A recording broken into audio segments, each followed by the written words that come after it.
Hi there. Tonight, we're exploring something that doesn't live in history books, but in the quiet corners of ourselves.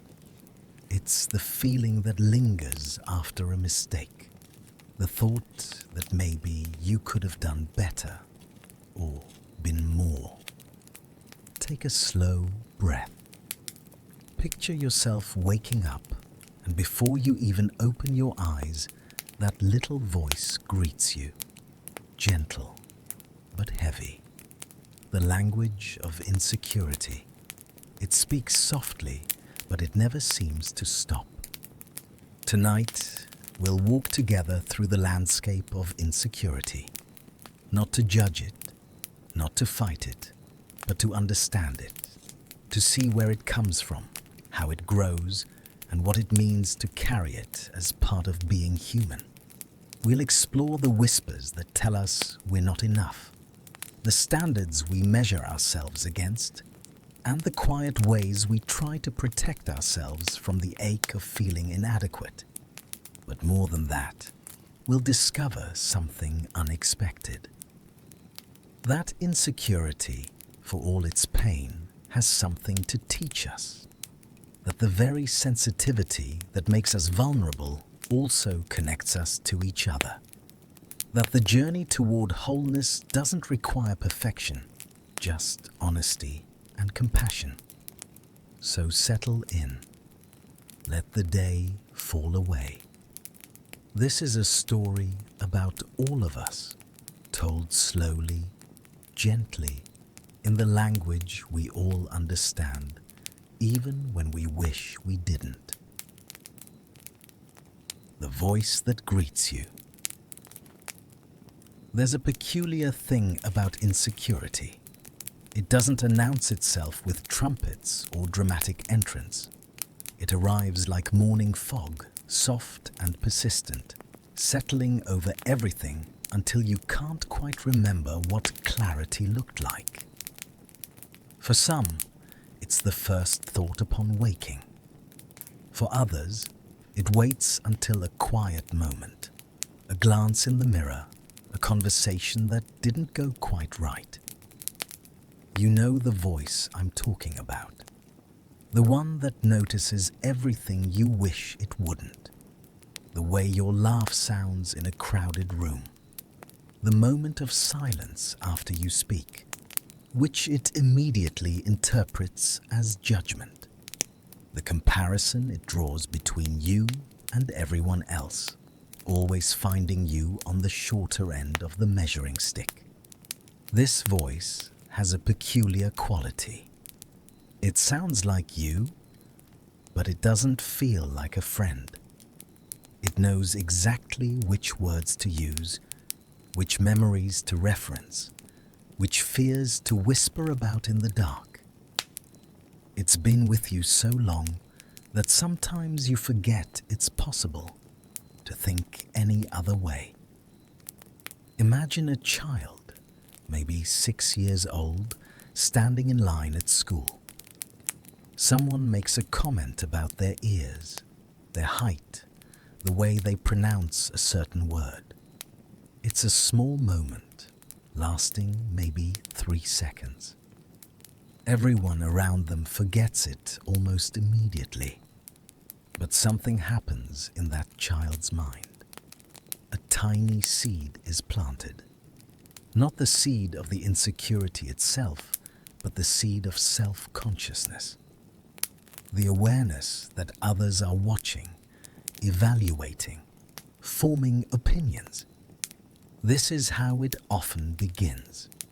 Not with trauma, not with dramatic rejection, but with ordinary moments that somehow become extraordinary in their impact. The human mind has this remarkable ability to take a single data point and construct an entire narrative around it. One comment about being too quiet becomes a story about being boring. One awkward interaction becomes evidence of social incompetence. One physical feature mentioned in passing becomes the thing you see first in every photograph for the next 30 years. Psychologists have spent decades trying to understand this phenomenon. Why do some comments stick while others fade? Why does one child shrug off teasing while another carries it like a stone in their pocket for life? The answers aren't simple, but they're fascinating. Our brains are designed to detect threats and remember them. It's an evolutionary gift that kept our ancestors alive. If you encountered danger once, you needed to remember it, avoid it, plan for it. But in the modern world, the threats our brains detect aren't usually predators or poisonous plants. They're social threats, the possibility of rejection, exclusion, humiliation. When we're young, our sense of self is still forming. We're like clay, still soft, taking impressions from everything around us. The messages we receive during these formative years don't just inform our opinions. They shape the very structure of how we see ourselves. A parent's offhand remark about wishing we were more athletic, a teacher's frustrated sigh when we ask a question, a classmate's laughter at something we wore. These moments become bricks in the foundation of our self-concept. But here's what makes insecurity so complex and so deeply human. It's not just about negative experiences. Sometimes the most insecure people are those who were praised extensively for one particular trait. The child told constantly, "They're smart," may grow up terrified of appearing stupid. The one praised only for their looks may fear losing that identity. When our worth becomes attached to a single quality, we become fragile in a very specific way. The voice of insecurity speaks in patterns. Listen closely and you'll notice it tends to use absolutes. Always, never, everyone, no one. It catastrophizes. It mind reads, claiming to know what others think, despite having no evidence. It compares, constantly, using everyone else's highlight reel as the measuring stick for your behind-the-scenes footage. This voice develops its vocabulary over years. It learns from the world around us which things matter, which traits are valuable, which characteristics make someone worthy of love, respect, or belonging. And then it uses that information to evaluate us, constantly, exhaustingly, in a running internal commentary that many people experience from the moment they wake until the moment they sleep. There's a woman I learned about, let's call her Sarah, who described her experience of insecurity as having a sports commentator living in her head. Everything she did was narrated, analyzed, criticized. Walking into a coffee shop became a performance reviewed in real time. Did she order correctly? Did her voice sound weird? Why did the barista look at her that way? The commentary was relentless. What Sarah didn't realize for years was that this commentator, this voice of insecurity, was trying to protect her. It sounds strange, doesn't it? How could something so painful be protective? But the mind works in paradoxical ways. If the voice could critique her first, maybe she could fix the problem before anyone else noticed. If it could predict rejection, maybe she could avoid situations where rejection might occur. The pain of self-criticism felt safer than the pain of external judgment. This is the heartbreaking logic of insecurity. It hurts us in an attempt to save us from being hurt. It attacks us to protect us from attack. It's like a security system that's so sensitive it triggers constantly, keeping us in a perpetual state of alarm about threats that often don't exist. The language this voice speaks is learned. We're not born fluent in the dialect of self-doubt. Infants don't look in mirrors and critique their appearance. Toddlers don't worry if their dance moves look silly. Young children play without self-consciousness, speak without filtering every word, exist without constant comparison. Somewhere along the way, we learn to judge ourselves. We internalize the judgments, real or perceived, of the world around us, and they become the voice we carry with us everywhere. And here's the thing that makes this whole experience so isolating. That voice, for all its noise, is silent to everyone else. No one can hear it but you. So you walk through the world, and everyone appears confident, carefree, comfortable in their skin. Meanwhile, your internal world is a constant evaluation, a never-ending trial where you're both the defendant and the prosecutor. You assume you're the only one experiencing this. You assume everyone else has it figured out, but they don't. The person you envy for their confidence has their own version of this voice. The friend who seems so comfortable in social situations goes home and replays every conversation, wondering if they said something wrong.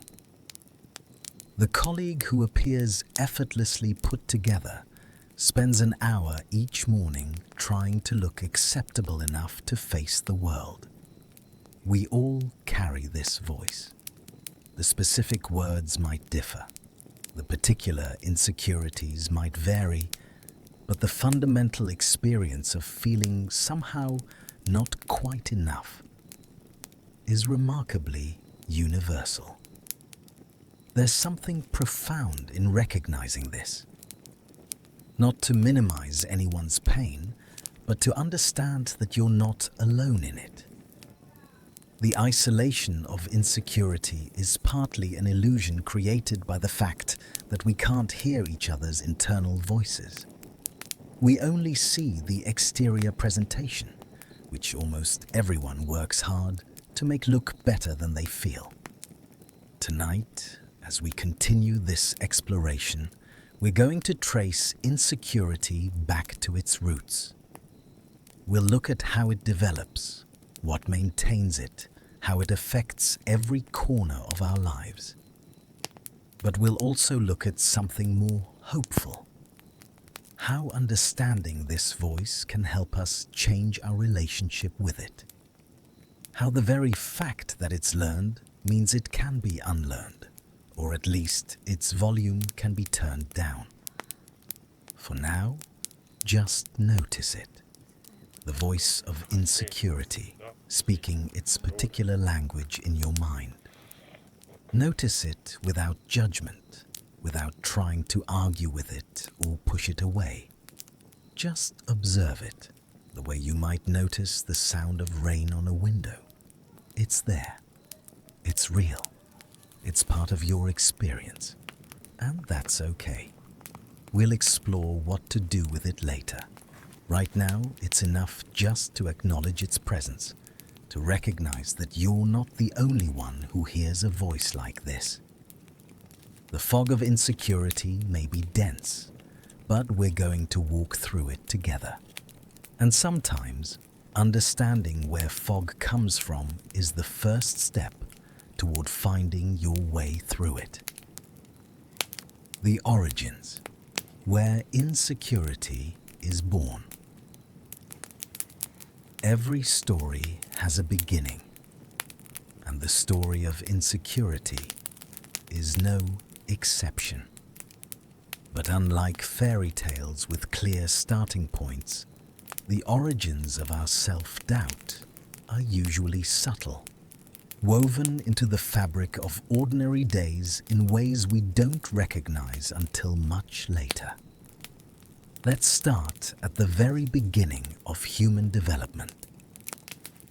A baby enters the world with needs but without self-awareness. They don't know they're separate from their mother. They don't have concepts of good or bad, worthy or unworthy. They simply exist, experiencing sensation, responding to comfort and discomfort with the entirety of their being. But slowly, something remarkable happens. Around 18 months to 2 years, a child begins to recognize themselves in a mirror. This is a milestone psychologists call self-recognition, and it marks the beginning of self-concept. The child realizes they are a distinct entity, separate from others. With this awareness comes the possibility of self-evaluation. The pioneering psychologist Charles Cooley introduced a concept called the looking glass self. He proposed that we develop our sense of who we are by imagining how we appear to others, imagining their judgment of that appearance, and then developing feelings about ourselves based on these imagined judgments. We see ourselves reflected in the mirrors that other people hold up to us. Think about a young child showing a parent their drawing. The child looks at the parent's face, searching for a reaction. A smile and enthusiastic praise create one experience. A distracted glance and lukewarm response create another. Neither response is necessarily about the quality of the drawing. But the child doesn't know that. They're learning something about themselves, about their efforts, about their worth. This process happens thousands of times across childhood. We learn who we are through the responses we receive. The attachment theorist John Bowlby revolutionized psychology by showing how early relationships with caregivers create internal working models. These are mental representations we carry throughout life, about whether we're worthy of love, whether others are reliable, whether the world is safe. A child whose needs are consistently met develops what's called secure attachment. They learn that they matter, that their distress brings comfort, that they're worth caring for. But when caregiving is inconsistent, dismissive, or intrusive, children develop insecure attachment patterns. They might learn that they need to suppress their needs to maintain connection, or that they must amplify their distress to get attention, or that they can't trust anyone to be there for them. These early patterns don't doom us to a life of insecurity, but they do create vulnerability. A securely attached child has a buffer against the inevitable criticisms and disappointments life brings. An insecurely attached child may interpret every setback as confirmation of their fundamental unworthiness. But attachment is just one piece of the puzzle. Family dynamics play an enormous role in shaping our insecurities. Children are exquisitely attuned to their parents' values, fears, and preoccupations. A parent who constantly criticizes their own appearance teaches their child that appearance is critically important and potentially flawed. A parent who dismisses emotions teaches their child that feelings are unacceptable. A parent who withdraws love in response to mistakes teaches their child that love is conditional on performance. Sometimes the messages are explicit. A father tells his son he's too sensitive. A mother tells her daughter she'd be so pretty if she just lost weight. A teacher tells a student they're not trying hard enough when the student is trying as hard as they know how. These direct criticisms can become internalized voices that echo for decades. But often, the messages are more subtle. They're in what's praised and what's ignored. A child who receives attention only for achievements may learn that their intrinsic worth is tied to performance. A child whose emotional needs are consistently overlooked may learn that their feelings don't matter. A child who watches their parents compete and compare may learn that life is a constant evaluation against others. Birth order can matter too. First children often face higher expectations and may develop perfectionistic tendencies. Middle children may struggle with feeling overlooked. Youngest children might battle being seen as less capable. These aren't destinies, but they are common patterns that shape our vulnerability to certain insecurities. Cultural context adds another layer. Every culture has values, ideals, and standards. In cultures that prize collectivism, insecurity might center on fitting in with the group or bringing honor to the family. In individualistic cultures, it might focus more on personal achievement and standing out. But every culture creates pressure, and every individual must navigate the gap between who they are and who their culture says they should be.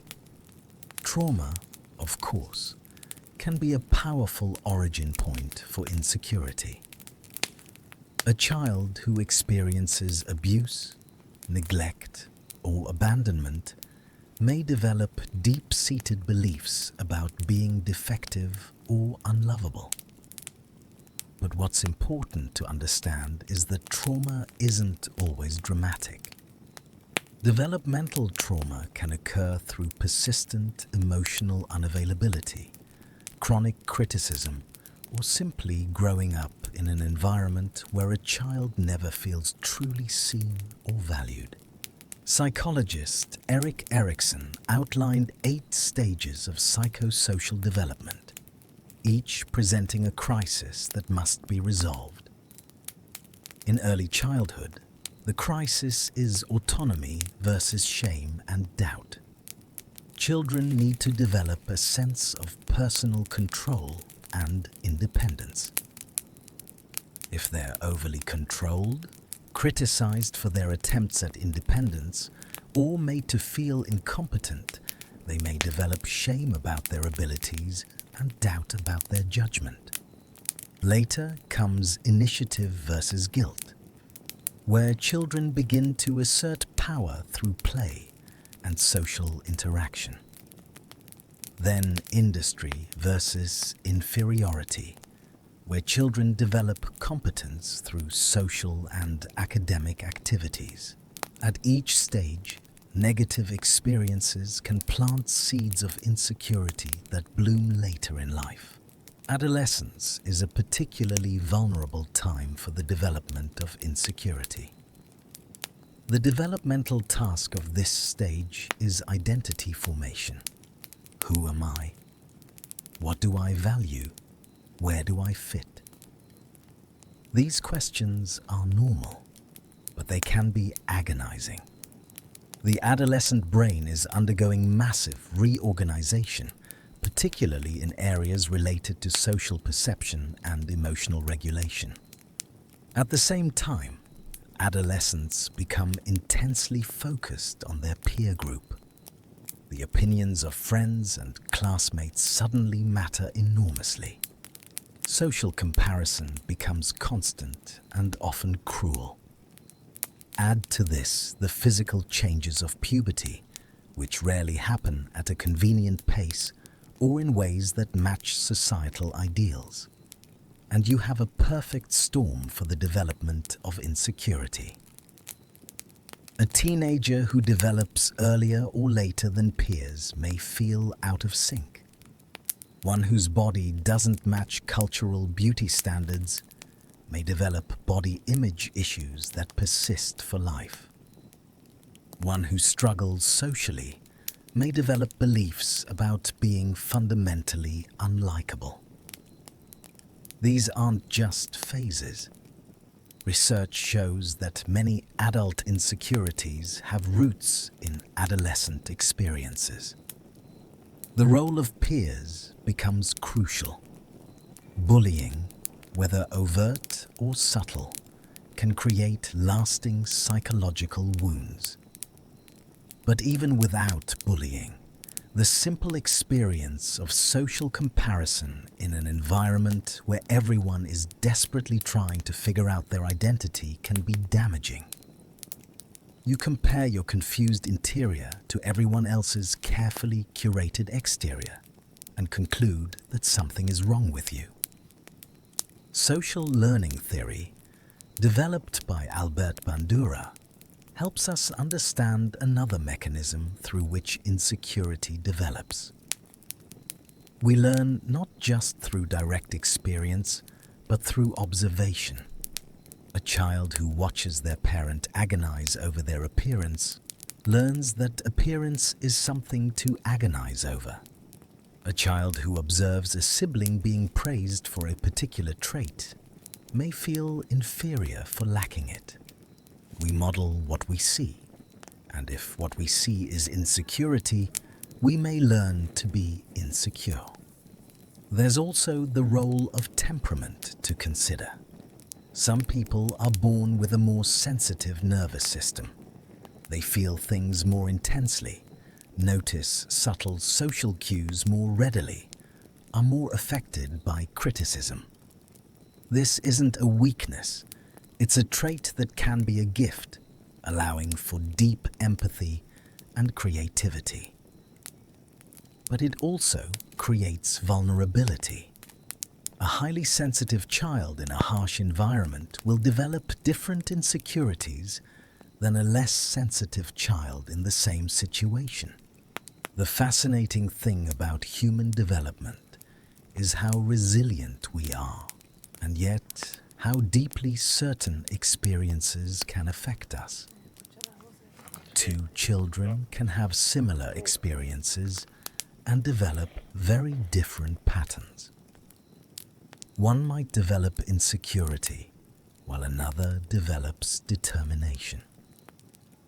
The difference often lies in other factors: the presence of even one supportive relationship, a talent or interest that provides positive feedback, a personality that tends toward resilience, or sometimes simply the meaning the child makes of their experiences.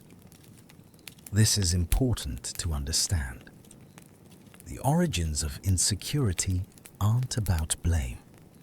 Parents who contribute to their children's insecurities are usually repeating patterns they learned from their own childhoods.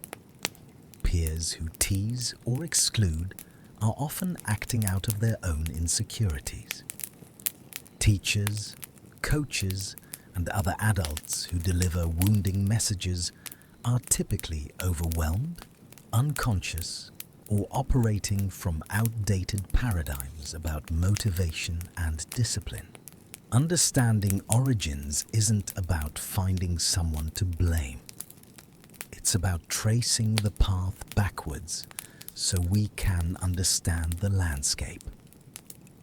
When you know where something came from, it becomes less mysterious, less shameful. An insecurity stops being evidence of your fundamental defectiveness and becomes what it really is: a learned response to certain experiences, a protective mechanism that your young mind developed when it didn't have many other options. There's also something to be said about the insecurities that seem to appear without obvious origin. You might look back at your childhood and struggle to identify a clear source for your deepest insecurities. Your parents were supportive, you weren't bullied, nothing traumatic occurred. Yet still, there's that voice, those feelings of inadequacy. Sometimes, the seeds are planted in moments so small we don't remember them. Sometimes, they come from the broader cultural water we all swim in, messages so pervasive we absorb them without any single memorable instance. And sometimes, insecurity arises from the simple fact of being human in a world that requires us to constantly navigate social evaluation. Evolutionary psychologists suggest that some degree of social anxiety and self-consciousness served our ancestors well. Caring about how the group perceived you meant you were less likely to be rejected from the tribe, which in ancestral environments could mean death. We're the descendants of people who cared intensely about belonging, whose nervous systems were tuned to detect even subtle signs of social disapproval. That legacy lives in us, even when social rejection no longer threatens our survival. So, insecurity has many origins. It grows from attachment patterns and family dynamics, from cultural standards and peer interactions, from temperament and trauma, from individual experiences and collective human nature. It's not simple, and it's not anyone's fault. It's the complex result of being a sensitive, social creature trying to navigate a world that's often confusing and sometimes unkind. As we move forward in this exploration, hold this understanding gently. Your insecurities have a history. They developed for reasons, even if you can't articulate all of them. They're not evidence that something is wrong with you. They're evidence that you're human, that you were young once, that you absorbed messages from the world around you and tried to make sense of them with a developing brain and heart. The origins of insecurity are in the past, but we live in the present. And in the present, we have options we didn't have when these patterns were forming. We have awareness, language, tools for understanding and change. We can learn new patterns, create new internal voices, build new relationships with ourselves. But first, we need to understand not just where insecurity comes from, but how it functions in our minds. We need to look at the architecture of self, the structure that holds these feelings in place. That's where we'll go next, into the fascinating territory of how we construct our sense of who we are, and where insecurity fits into that construction. The architecture of self, real versus ideal. Close your eyes for a moment and picture yourself. Not the person you see in photographs or mirrors, but the you that exists in your mind, the inner sense of who you are. This self is not a simple thing. It's layered, complex, sometimes contradictory. And somewhere in these layers, insecurity makes its home. Psychologist Tory Higgins developed a theory that helps us understand the structure of these layers. He called it self-discrepancy theory, and it's remarkably good at explaining why insecurity feels the way it does.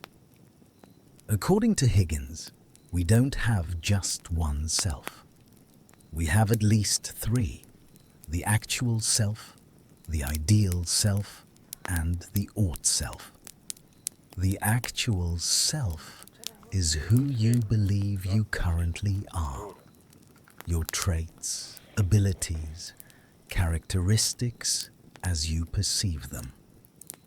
Not necessarily who you really are in some objective sense, but your subjective experience of your identity. If someone asked you to describe yourself, you'd be describing your actual self. I'm introverted. I'm not particularly athletic. I'm caring. I overthink things. This is the self you live with every day. The ideal self is who you wish you could be. Your hopes, aspirations, the characteristics you'd love to possess. This might include being more confident, more attractive, more successful, more at ease in social situations. The ideal self isn't necessarily realistic, but it's powerful. It's the image you hold of your best possible version, the person you would be if you could wave a magic wand. The ought self is who you believe you should be, based on duties, obligations, and responsibilities. This includes expectations from others and from society, as well as moral standards you've internalized. You ought to be more responsible. You ought to be a better partner. You ought to have your life more together by now. The ought self is built from shoulds, musts, and have-tos. Now here's where it gets interesting and painful. According to Higgins, the gaps between these selves create specific emotional experiences. The gap between your actual self and your ideal self produces dejection-related emotions, sadness, disappointment, dissatisfaction. You're not who you wish you were, and this creates a particular kind of grief. The gap between your actual self and your ought self produces agitation-related emotions, anxiety, guilt, fear. You're not who you should be, and this creates a sense of moral or social failure, a worry about consequences and judgments. Insecurity lives in these gaps. The wider the discrepancies, the more intense the insecurity. Someone whose actual self feels reasonably close to their ideal and ought selves experiences less distress. Someone whose actual self feels far from these standards experiences chronic insecurity. But here's the complication. These selves aren't fixed or even necessarily accurate. Your actual self is a perception, filtered through your biases and past experiences. Depression, for instance, tends to distort perception of the actual self, making you see yourself as less capable, less likable, less worthy than you truly are. Anxiety does something similar, making threats and inadequacies loom larger than they are. Your ideal and ought selves are constructions too. They're built from cultural messages, family expectations, media images, social comparisons, and your own imagination. Often they're unrealistic. The ideal self might be an impossible composite of various people's best qualities. The ought self might be based on standards that no real human could consistently meet. Neuroscience has begun mapping where these processes occur in the brain. The medial prefrontal cortex lights up when we think about ourselves, especially when we're evaluating self-relevant information. This region helps us construct our sense of identity, integrate past experiences, and imagine future possibilities. When this area is overly active, particularly in ways that emphasize negative self-evaluation, insecurity tends to be higher. The anterior cingulate cortex, involved in error detection and conflict monitoring, also plays a role.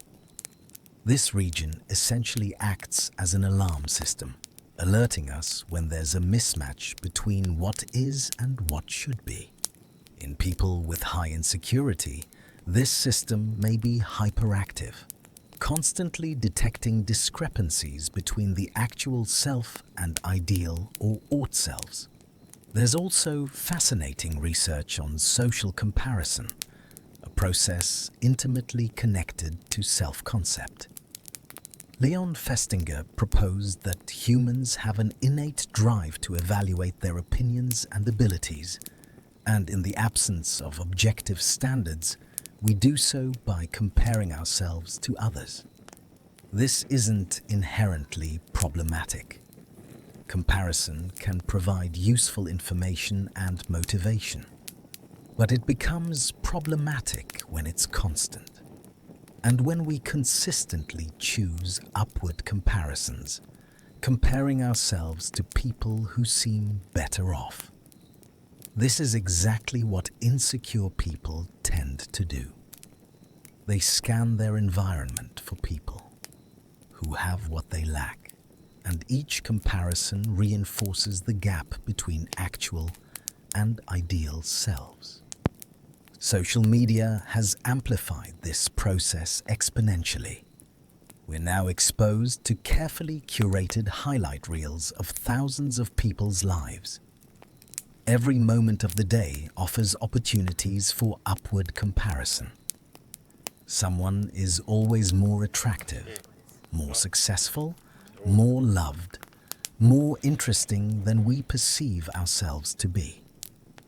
Our ideal selves become inflated by this constant exposure to others' best moments, while our actual selves feel increasingly inadequate by comparison.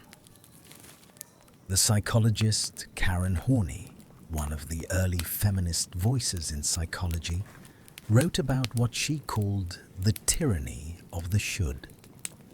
She observed that many of her patients were tormented by an impossible list of shoulds, rules about who they must be to deserve love, respect, or peace. These shoulds, she argued, weren't based on their authentic needs or values, but on internalized demands from others and society. The tyranny of the should creates a particular form of insecurity. It's not just that you're not who you want to be, it's that you're failing to be who you must be. The ought self becomes a harsh judge, and falling short of its standards feels like a moral failure, not just a disappointment. What makes this architecture so painful is that it's largely unconscious. Most people don't explicitly think, my actual self is here, and my ideal self is there, and the gap between them is this wide.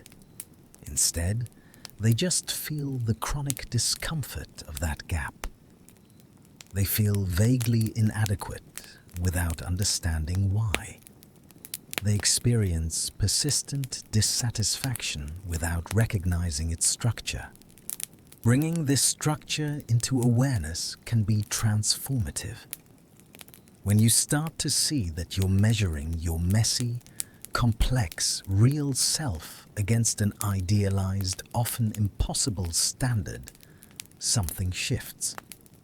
The insecurity doesn't immediately disappear, but it becomes less mysterious.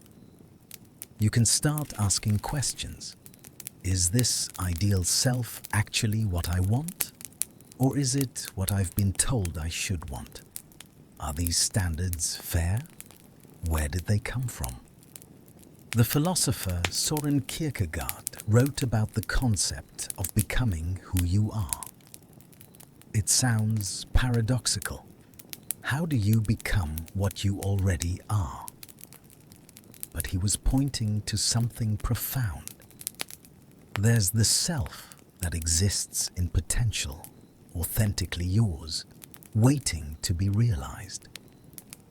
And then there's the self constructed from external demands and comparisons, a false self built to please others or meet standards. Insecurity often indicates that we're living too far from our authentic self and too close to a constructed ideal that doesn't actually fit who we are. We're trying to be a version of ourselves that someone else wrote, and it's exhausting because it's not truly ours. Carl Rogers, the humanistic psychologist, spoke about congruence, the alignment between the self as experienced and the self as presented to the world.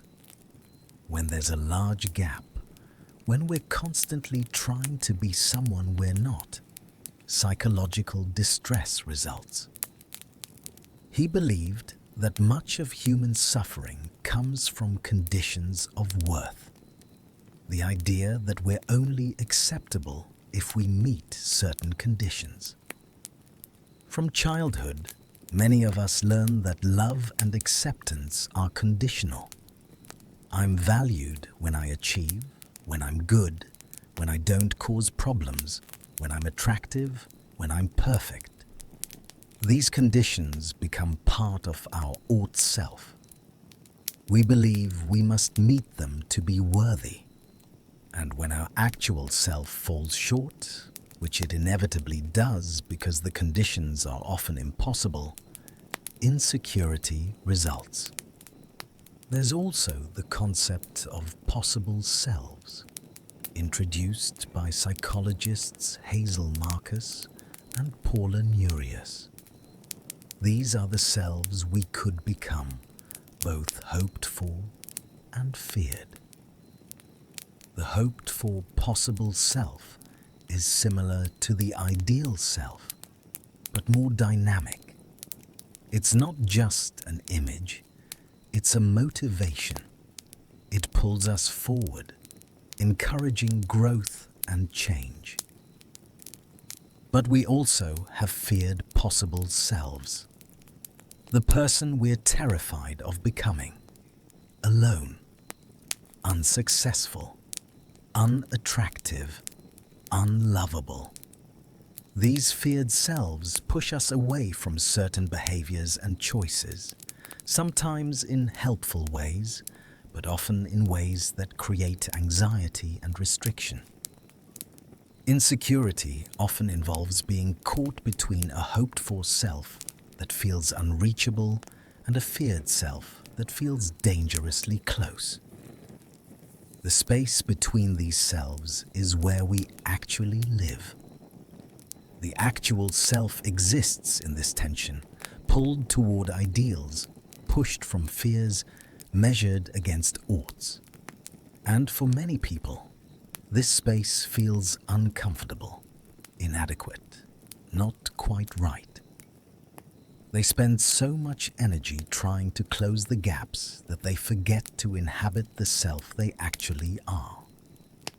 Mindfulness practices offer a different approach.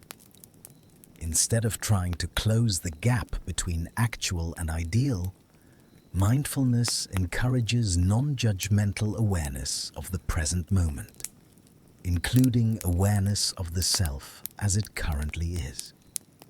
Not comparing, not evaluating, just observing. This practice can create some breathing room in the tight space between the selves.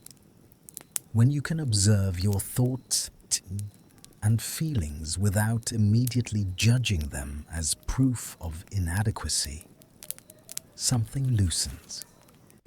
The thought, "I'm not confident enough," can be seen as just a thought, not an objective truth. The feeling of awkwardness in a social situation can be experienced as a passing state, not evidence of a fundamentally flawed self. The architecture of self is complex, built over years, influenced by countless factors. But it's not fixed. These structures can be examined, questioned, and rebuilt. The gaps can be approached not by changing the actual self to match impossible ideals, but by revising the ideals to be more realistic, more personal, more authentically chosen rather than externally imposed. Understanding this architecture is liberating in a way. It helps us see that insecurity isn't a simple emotion. It's a structural issue, a misalignment between different versions of self, many of which were constructed without our conscious input.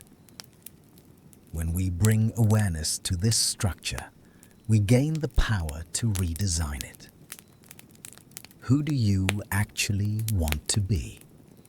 Not who do you think you should want to be, but genuinely, deep down, who calls to you? What would your ideal self look like if it was based solely on your authentic values, not on cultural pressures or others' expectations?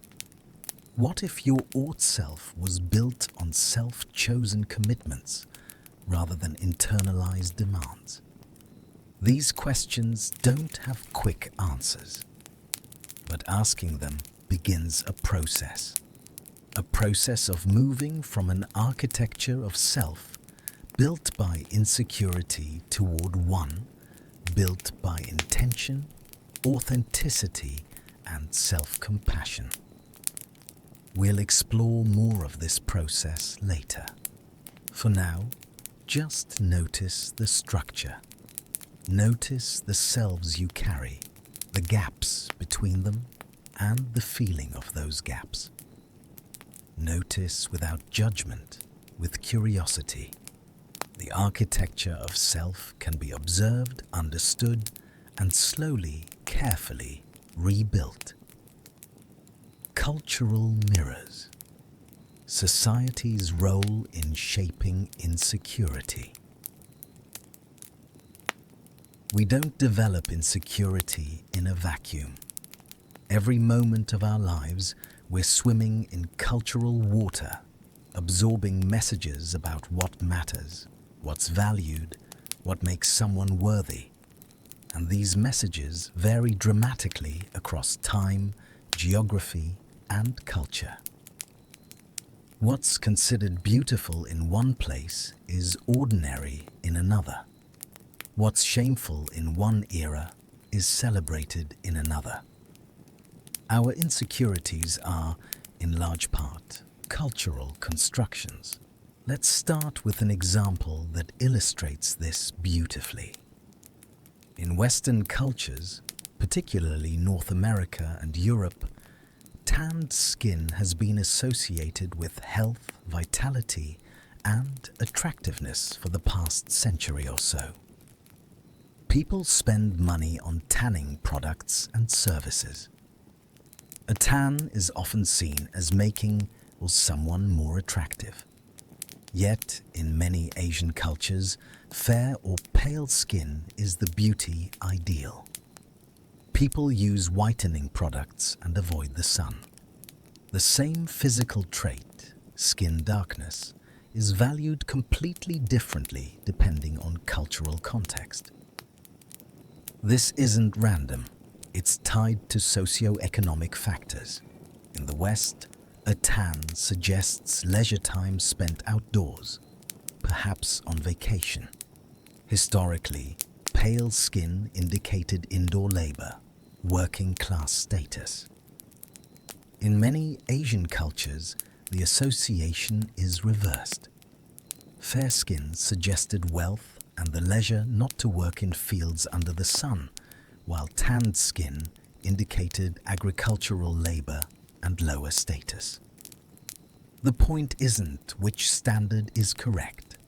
Neither is.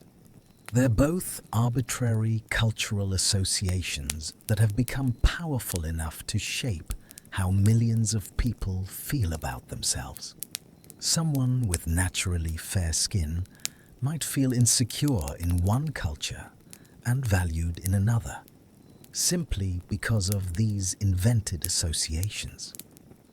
Physical appearance standards are perhaps the most obvious example of cultural influence on insecurity, so let's explore them further.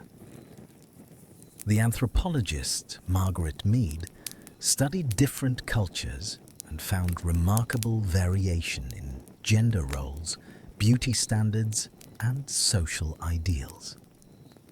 What was masculine in one culture was feminine in another. What was attractive in one place was unremarkable or even unattractive elsewhere. In contemporary Western culture, there's an interesting historical shift in body ideals. In the Renaissance, fuller figures were idealized in art, suggesting wealth and fertility. By the 1920s, the flapper aesthetic preferred a more boyish, slender frame. The 1950s celebrated curves again. The 1960s brought the ultra-thin model Twiggy. The 1990s had heroin chic. The 2000s brought emphasis on being thin but curvy. The 2010s added the emphasis on fitness and muscle tone. And now, there's some movement toward body acceptance, though competing with these trends are more extreme beauty standards than ever, enabled by filters and cosmetic procedures. These aren't natural evolutions. They're manufactured by industries that profit from insecurity. Fashion, beauty, diet, fitness industries thrive when people feel inadequate. If everyone felt fine about their bodies, entire sectors of the economy would collapse. This isn't a conspiracy theory. It's just capitalism responding to incentives, making people feel insecure about their appearance and then selling them products that promise to fix that insecurity is enormously profitable. The psychologist Jean Kilbourne has spent decades analyzing advertising and media messages, particularly those targeting women. Her research reveals how systematically media creates and exploits insecurity. Advertisements don't just sell products, they sell feelings. The implicit message is often, "You're not good enough as you are, but if you buy this product, you could be." This works through a simple psychological mechanism. First, establish an ideal. Show images of impossibly beautiful people, often digitally altered to be even more perfect than humanly possible. Second, create comparison. The viewer inevitably measures themselves against this ideal. Third, highlight the gap. Point out, subtly or explicitly, what's wrong with how the viewer looks. Fourth, offer the solution. This product, this service, this procedure will help close that gap. Repeat this process thousands of times across millions of advertisements, television shows, movies, magazines, and now social media posts, and you create a culture where nearly everyone feels inadequate about their appearance. The standards become so internalized that people don't even recognize them as constructed. They feel like natural, objective measures of attractiveness. But it's not just appearance. Every culture has standards about personality, behavior, success, and worth. In highly individualistic cultures like the United States, there's enormous pressure to be independent, assertive, unique, successful on your own terms. Someone who's more dependent, communal, or oriented toward group harmony might feel insecure about these traits, even though in a more collectivist culture, those same traits would be valued. Collectivist cultures, common in many Asian, African, and Latin American societies, emphasize group harmony, family loyalty, and fulfilling one's role within the collective. Here, someone might feel insecure about standing out too much, about prioritizing personal desires over family expectations, about not sufficiently honoring their obligations. The insecurities are different, but no less painful. Masculinity and femininity standards create particularly pernicious insecurities. Traditional masculinity in Western culture emphasizes strength, emotional restraint, dominance, self-reliance, and heterosexuality. Men who don't fit this mold may experience deep insecurity about their manhood, showing vulnerability, needing help, expressing tender emotions, or having interests or traits coded as feminine can feel threatening to identity. The psychologist Ronald Levant coined the term normative male alexithymia to describe how traditional masculine socialization leads many men to have difficulty identifying and expressing emotions. This isn't a personal failing. It's a cultural creation. Boys are told from very young ages that crying is weak, that they need to toughen up, that real men don't need others. These messages create men who are disconnected from their emotional lives and deeply insecure about any sign of vulnerability. Feminine standards are equally constraining. Women are expected to be attractive but not vain, confident but not threatening, successful but not more successful than men, nurturing but not overly emotional, thin but with curves in the right places, sexy but not sexual. These contradictory expectations create an impossible double bind. No matter what a woman does, she's likely falling short of some standard. The concept of intersectionality, introduced by legal scholar Kimberlé Crenshaw, helps us understand how multiple identities interact to create unique experiences of cultural pressure.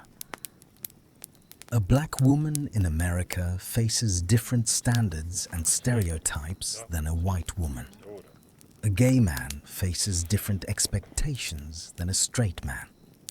A disabled person navigates a world designed around able-bodied assumptions. Each intersection of identities creates specific vulnerabilities to specific insecurities. Cultural messages about age create insecurity across the lifespan. Youth is worshipped in many Western cultures. Getting older, particularly for women, is portrayed as a form of failure or loss. The entire anti-aging industry is built on the premise that aging is something to fight, hide, reverse. This creates an insecurity time bomb.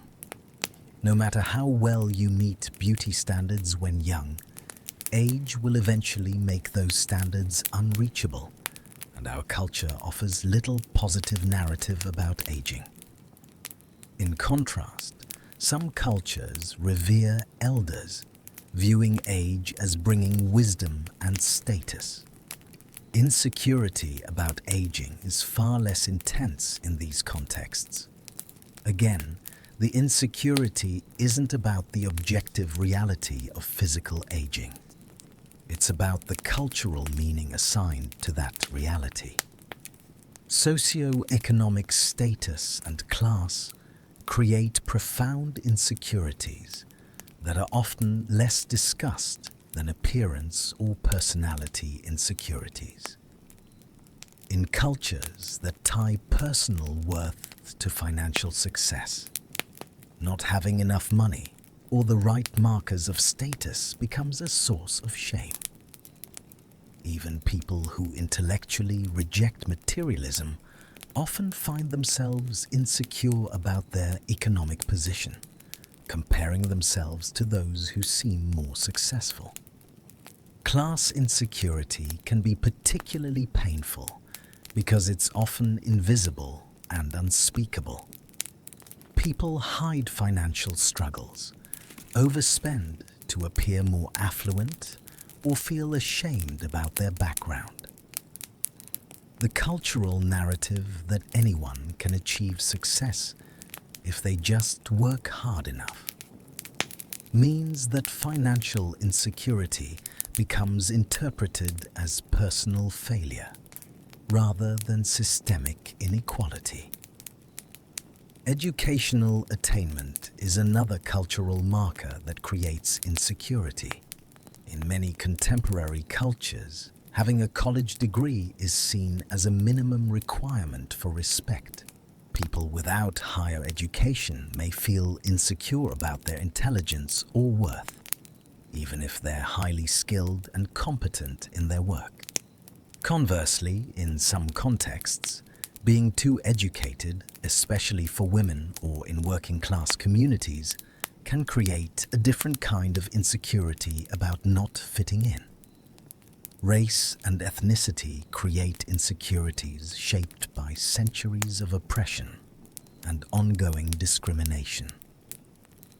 In white-dominated cultures, people of color often face pressure to conform to white standards of beauty, behavior, and success, while simultaneously facing stereotypes and barriers.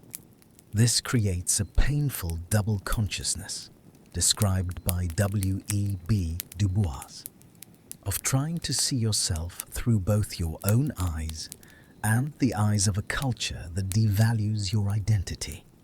Language and accent can be sources of insecurity for immigrants, people from rural areas, or anyone whose way of speaking differs from the dominant culture's standard. Accents that should be neutral markers of origin become interpreted as signs of intelligence, education, or belonging. People modify how they speak, sometimes unconsciously, to fit in, losing part of their identity in the process.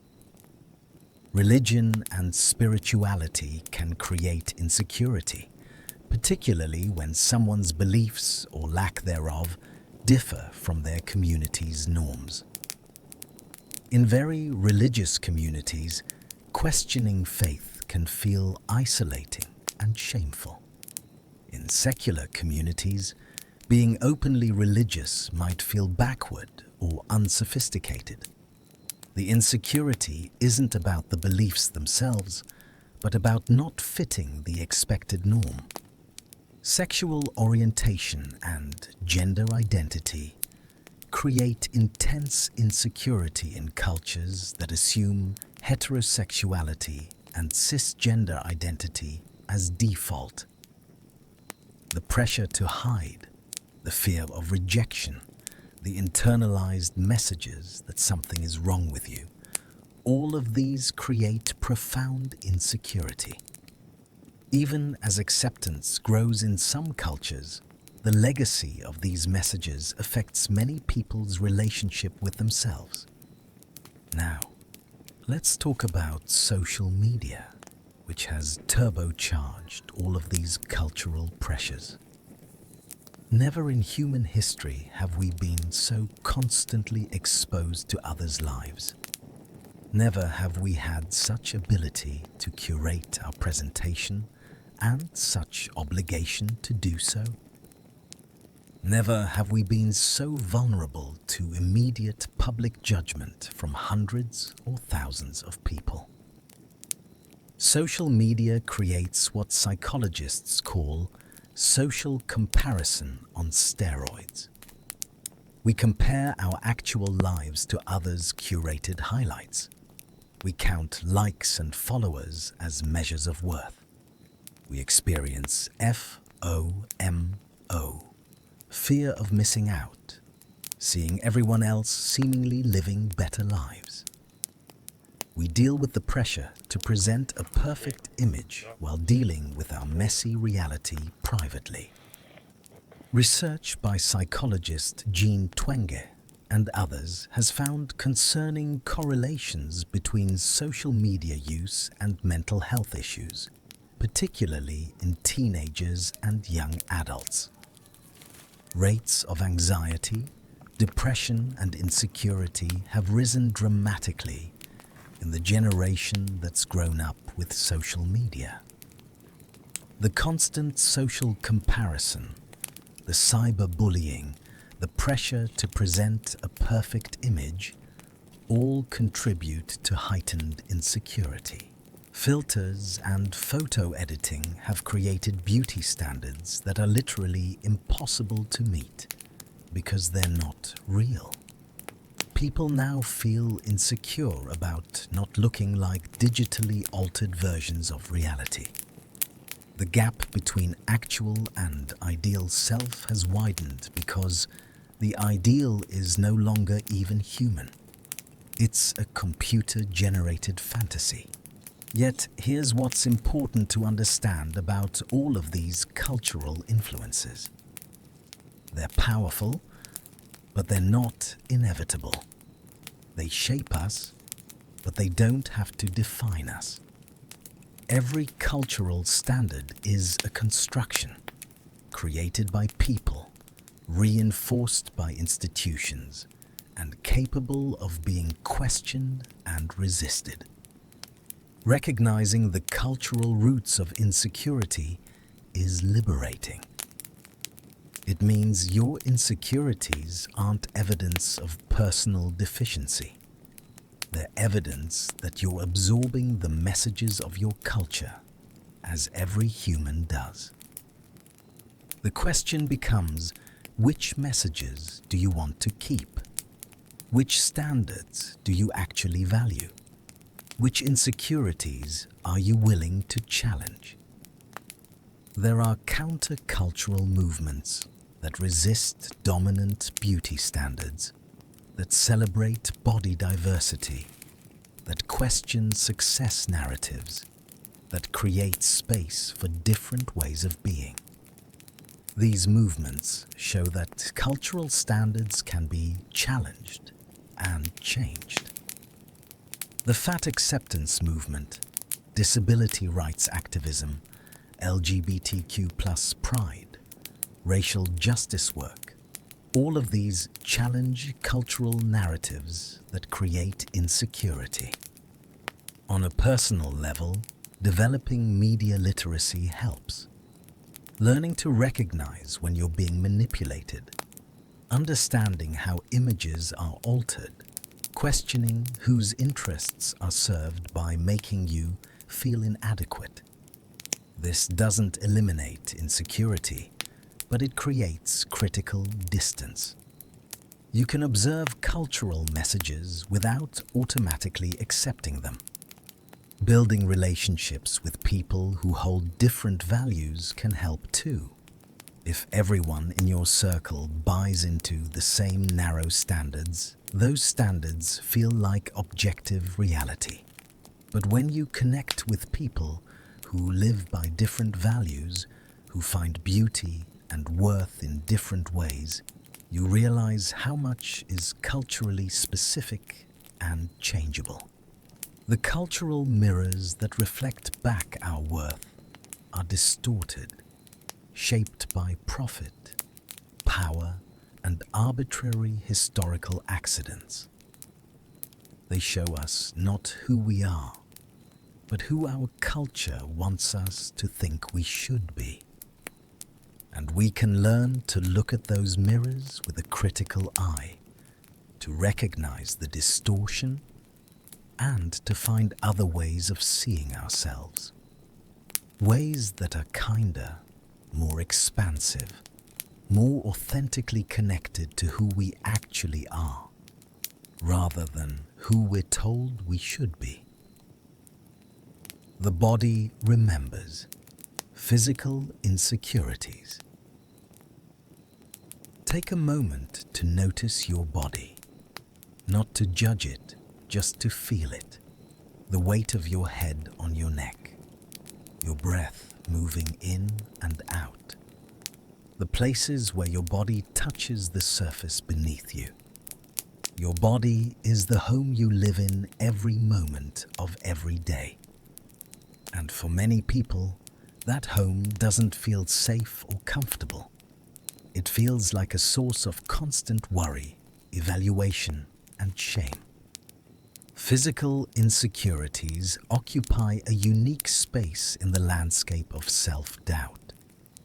Unlike insecurity about personality traits or abilities, which might be hidden or ambiguous, physical insecurities center on what feels like visible, undeniable, permanent reality. Your body is public. It's the first thing others see. And in a culture obsessed with appearance, the body becomes a primary site of insecurity. Body image is the term psychologists use to describe how we perceive, think, and feel about our physical appearance. It's not the same as objective appearance. Body image is subjective, filtered through psychological factors, past experiences, cultural standards, and current emotional state. Someone objectively attractive by cultural standards might have poor body image, while someone who doesn't meet those standards might feel comfortable in their skin. Research by Thomas Cash, a pioneer in body image psychology, found that the majority of people, particularly women, report dissatisfaction with their appearance. In his studies, 60 to 80% of women express negative feelings about their bodies. For men, the numbers are lower but still significant, around 40 to 50%. These aren't minorities. This is most people walking around with some level of discomfort about their physical form. Let's explore specific physical insecurities and what psychology tells us about them. Height is a common one, particularly for men. In Western cultures, height in men is associated with masculinity, power, and attractiveness. Studies have shown that taller men are perceived as more confident and capable. They're more likely to be hired and promoted. They're preferred in dating. A man who's shorter than average may internalize these messages and develop deep insecurity about his height. He might avoid certain situations where his height will be noticeable. He might develop compensatory behaviors, being more aggressive or assertive to make up for perceived physical inadequacy. Or he might withdraw, assuming rejection before it occurs. But here's what's fascinating and sad. The relationship between actual height and confidence is mediated entirely by cultural belief. In cultures where height isn't tied to masculinity or status, shorter men show no difference in confidence from taller men. The insecurity is culturally created, not naturally occurring. Weight and body size represent perhaps the most widespread physical insecurity, particularly for women, but increasingly for men and children too.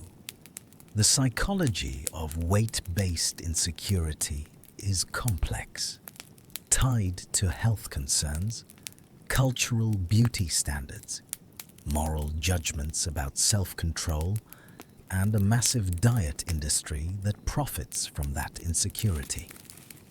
Body dysmorphic disorder, a condition where someone becomes preoccupied with perceived flaws in appearance, often centers on weight. But even without meeting criteria for a disorder, weight insecurity affects millions of people's daily lives. They avoid certain clothes, certain activities, certain social situations. They spend enormous mental energy calculating calories, planning diets, hating their bodies. The psychologist Linda Bacon has done important work challenging the assumptions underlying weight-based insecurity. Her health at every size approach emphasizes that health is not determined solely by weight. That weight loss diets have an extremely high failure rate, and that weight stigma itself causes psychological harm.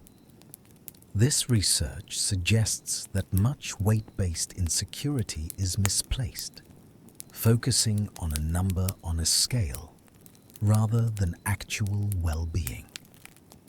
Facial features are another common source of insecurity. Nose size or shape, eye shape, lip size, skin texture, facial symmetry. Each feature has been the focus of someone's obsessive worry. People spend fortunes on cosmetic procedures to alter features they find inadequate. They use makeup, filters, and photo editing to present a different face to the world than the one they see in the mirror. What's interesting is how specific these insecurities can be. Someone might feel fine about their overall appearance except for one feature that they hate. This laser focus on a single perceived flaw while ignoring other features is a cognitive bias that psychologists have identified.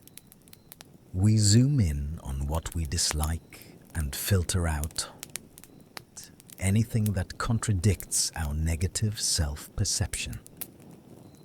Hair is another loaded site of insecurity.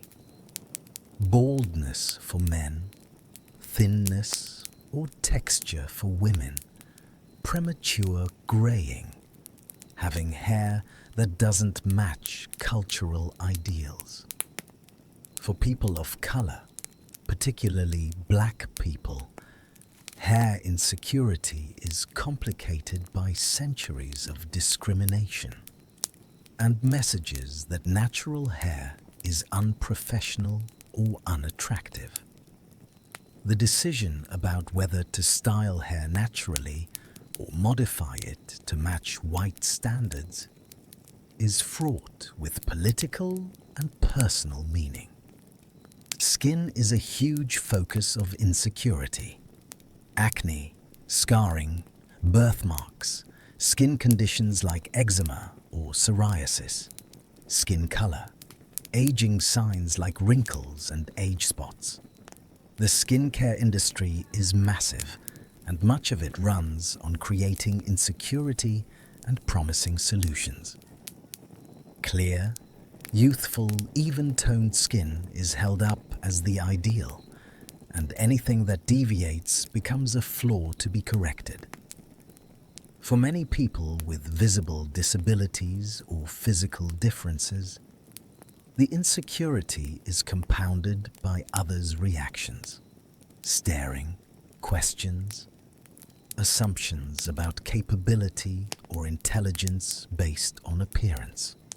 The psychologist Irving Goffman wrote about stigma, the process by which someone with a characteristic deemed different or undesirable by society becomes marked as deviant. This marking creates a spoiled identity where the stigmatized characteristic becomes the primary way the person is seen. Living with this kind of visible difference requires constantly managing others' perceptions and one's own identity.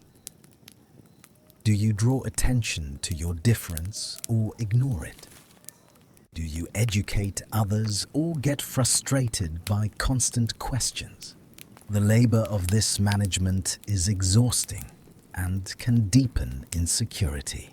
Sexual characteristics and development create significant insecurity, particularly during puberty, but often lasting into adulthood. Breast size for women, penis size for men, body hair distribution, muscle development, the timing of puberty itself. These are deeply private concerns that people rarely discuss openly, but that occupy significant mental space. The psychologist Sigmund Freud, despite his many flawed theories, was right about one thing. Our relationship with our bodies, particularly our sexual bodies, is psychologically complex and often fraught. We receive messages from early childhood about which body parts are acceptable to acknowledge and which must be hidden or denied.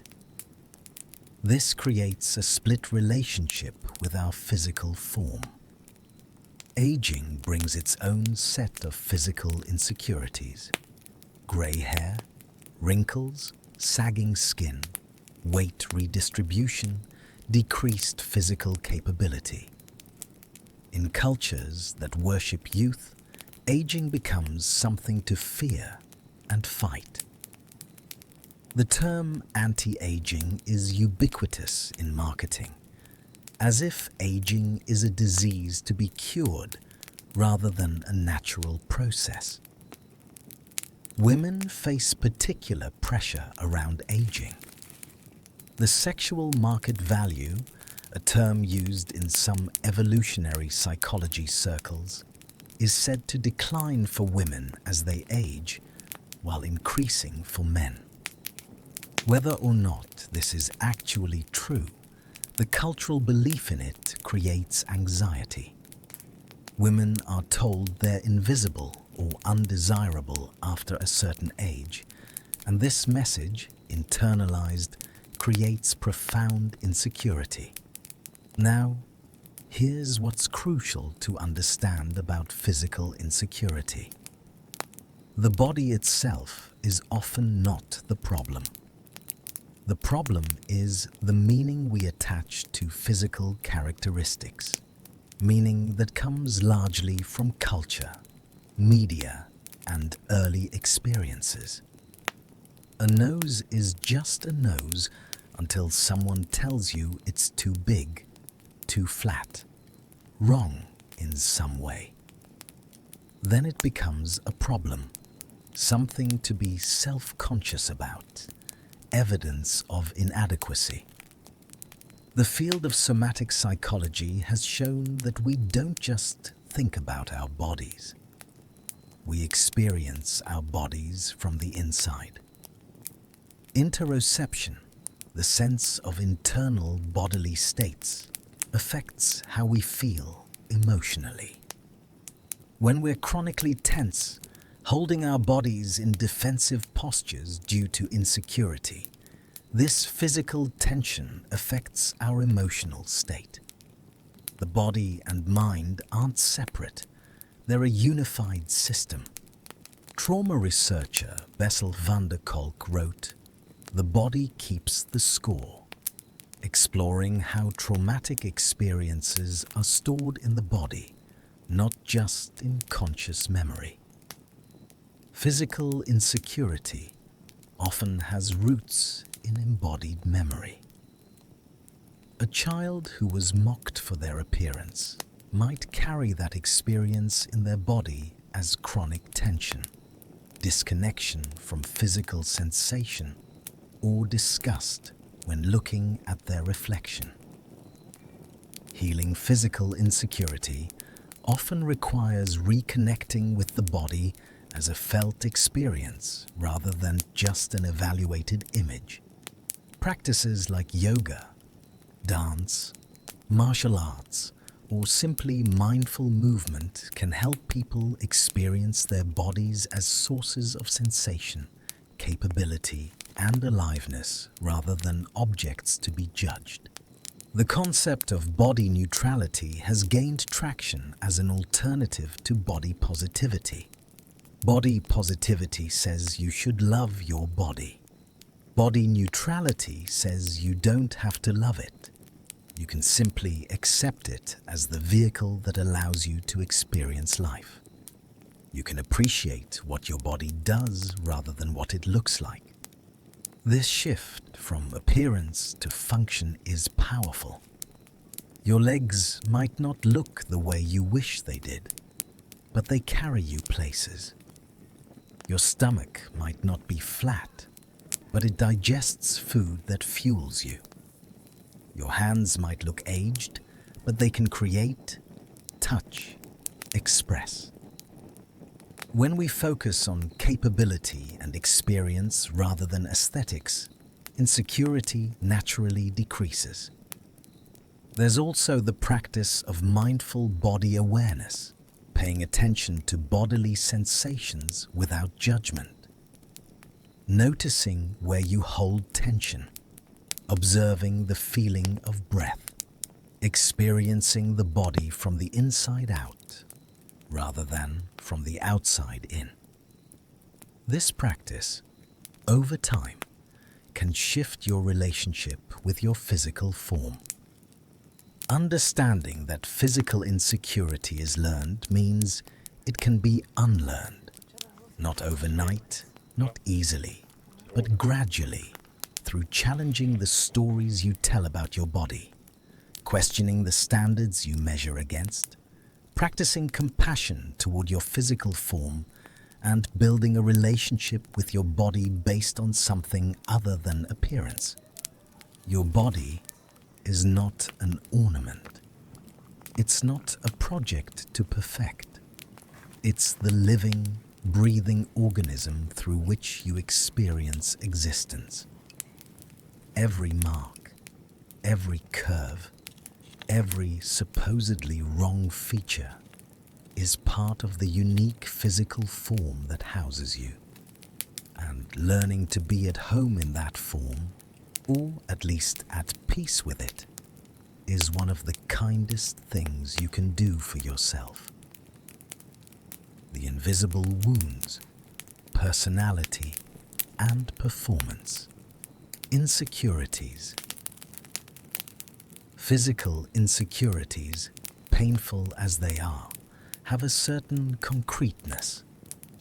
You can point to a feature and say, "This is what I'm insecure about." But there's another category of insecurity that's harder to articulate, more diffuse, and often more deeply shameful.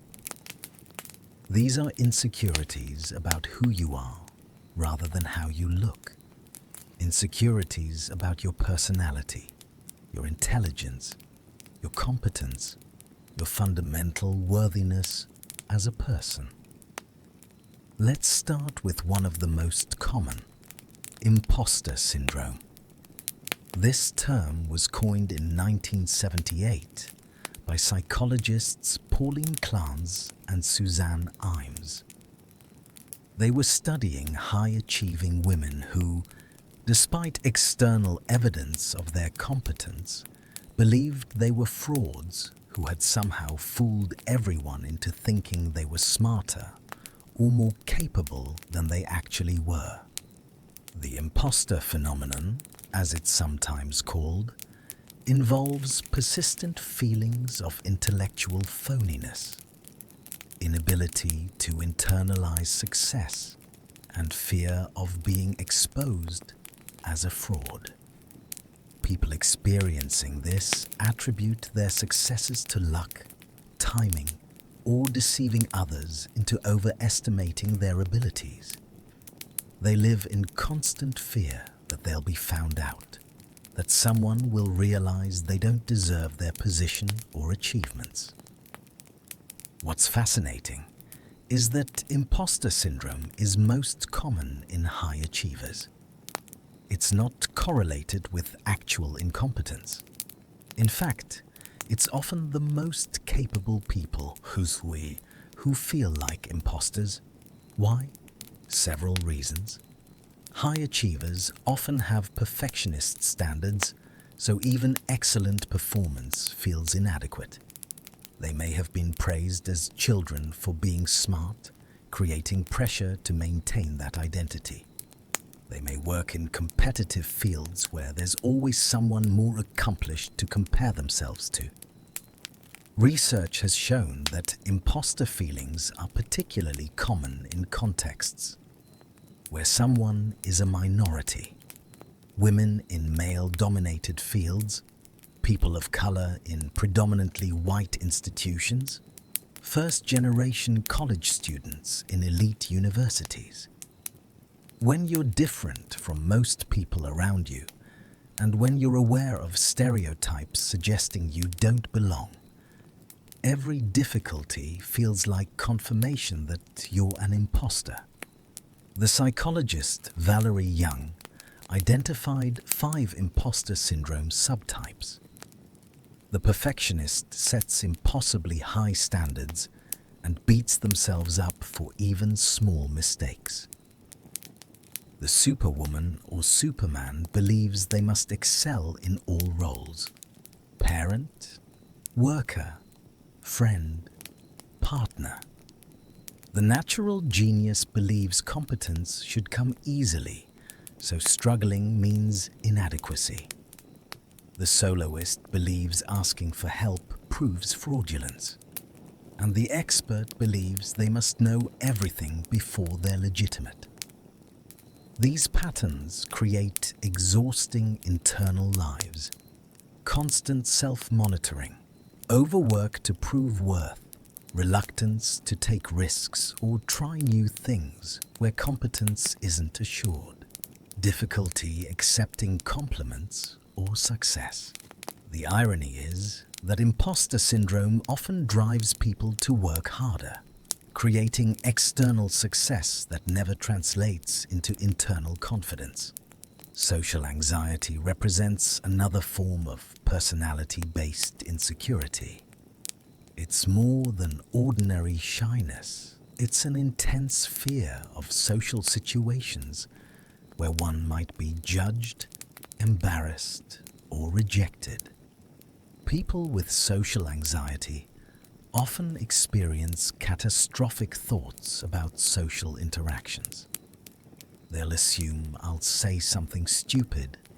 Everyone will think I'm boring. I'll embarrass myself.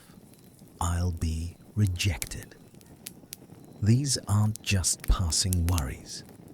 They're accompanied by physical symptoms: racing heart, sweating, blushing, trembling, nausea. The anticipatory anxiety before social events can be as bad as the events themselves. People spend hours worrying beforehand and days analyzing afterwards, convinced they made mistakes or were judged harshly. What causes social anxiety? Genetics play a role.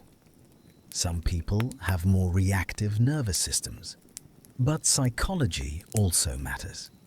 Often, social anxiety develops after specific embarrassing experiences, particularly in adolescence.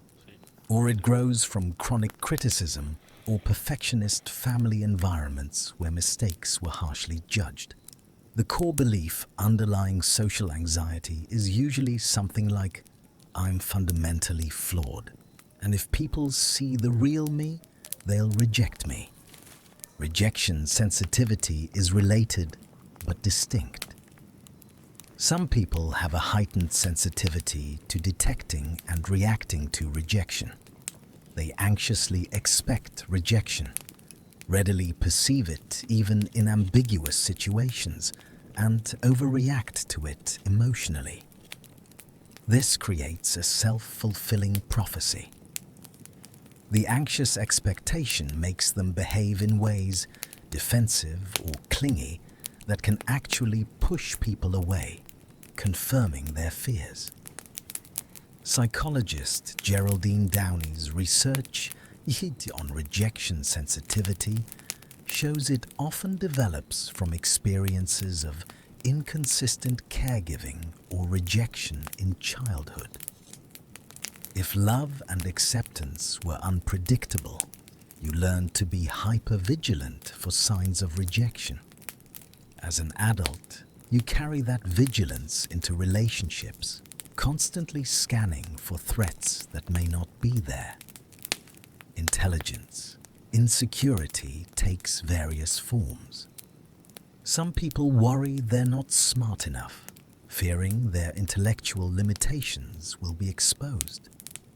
Others have the opposite concern, dealing with tall poppy syndrome in environments where intelligence is threatening, or where being too smart leads to social exclusion. In many Western cultures, intelligence is highly valued, creating pressure to be smart and shame about any intellectual struggle. The psychologist Carol Dweck's research on mindset is relevant here. She distinguishes between fixed mindset and growth mindset. Fixed mindset believes intelligence and talent are static traits. You're either smart or you're not.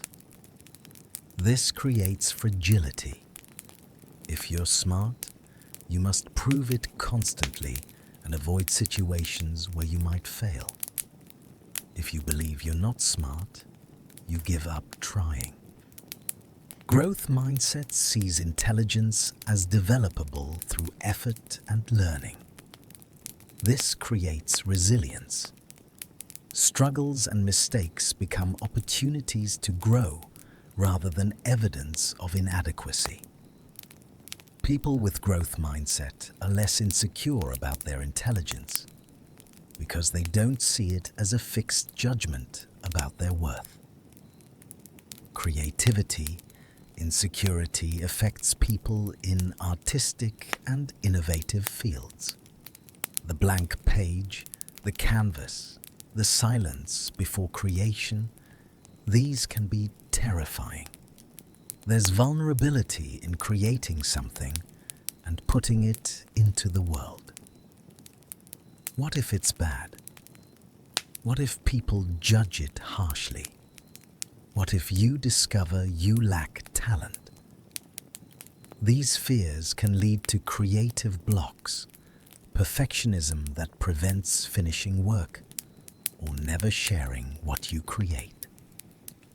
Emotional insecurity involves feeling that your emotions are wrong, too much, inappropriate. People who grew up in families where emotions were dismissed or punished often develop this insecurity. They feel ashamed of feeling, worry their emotions are burdensome, and work hard to suppress or hide what they're experiencing. This creates disconnection from self and others. Competence, insecurity extends beyond specific skills to a general sense of being unable to handle life. People feel they're bad at adulting, that others have figured out things they haven't. They worry about making decisions, handling responsibilities, dealing with challenges. This insecurity often stems from overprotective parenting that didn't allow development of self-efficacy, or from critical parenting that constantly pointed out mistakes. Interpersonal insecurity involves feeling you're bad at relationships, that you don't know how to be a good friend, partner, parent, that you miss social cues, say the wrong things, fail to show up in ways people need. Often this develops from early attachment issues or from relationship failures that were internalized as personal deficiency rather than simply incompatibility or circumstance. Moral insecurity, less discussed but deeply painful, involves worrying you're not a good person, that you're selfish, mean, unethical. People with this insecurity obsess over their moral choices, constantly examining their motives, worried about being hypocritical or harmful. Often, this stems from very high moral standards, combined with normal human fallibility, creating a constant sense of falling short.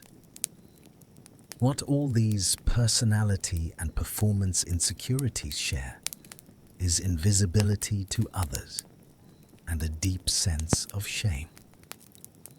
It's embarrassing to admit you feel like a fraud when you've achieved things.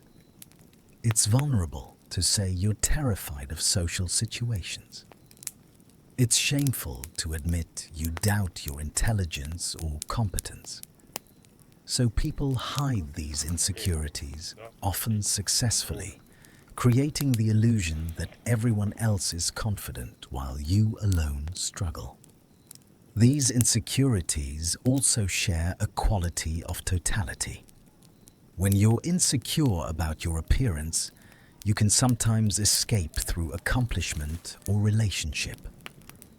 But when you're insecure about your fundamental worth, competence, or identity, there's no escape. The insecurity follows you everywhere because it's about who you are, not just how you look or what you can do.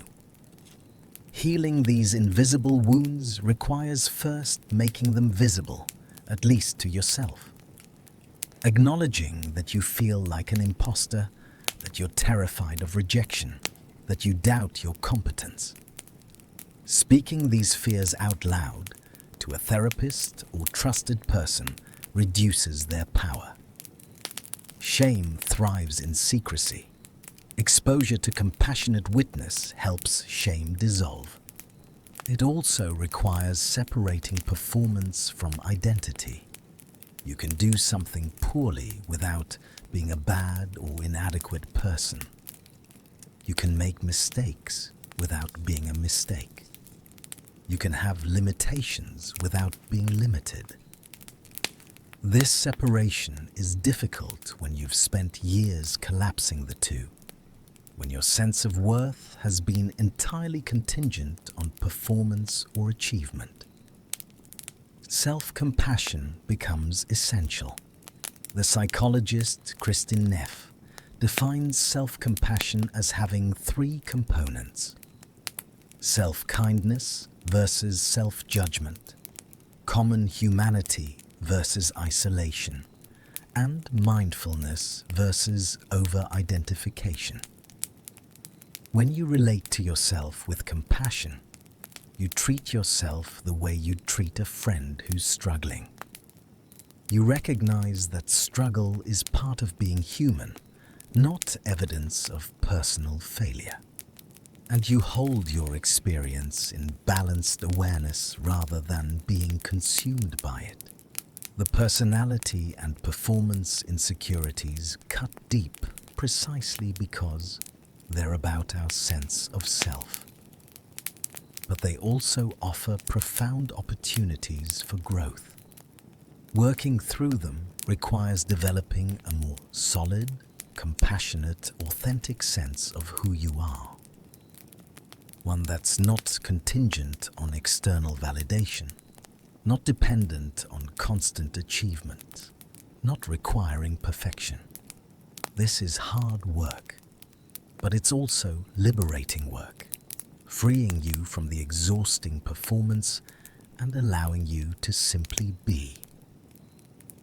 The ripple effect: how insecurity shapes our lives. Insecurity doesn't stay contained in our minds and hearts. It ripples outward, affecting every area of life.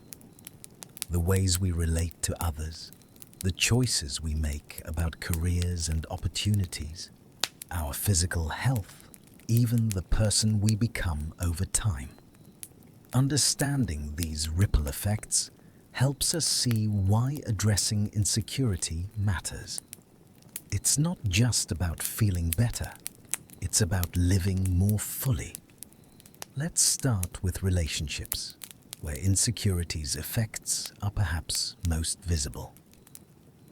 When you feel fundamentally insecure, particularly about your worth or lovability, relationships become fraught with anxiety. You might constantly seek reassurance from your partner, asking if they still love you, if they think you're attractive, if they're happy. This reassurance seeking, while understandable, can strain relationships. Partners may feel they can never provide enough validation to quiet your doubts. Alternatively, you might hide your insecurities, presenting a false, confident self while your inner experience is full of doubt. This creates distance in relationships.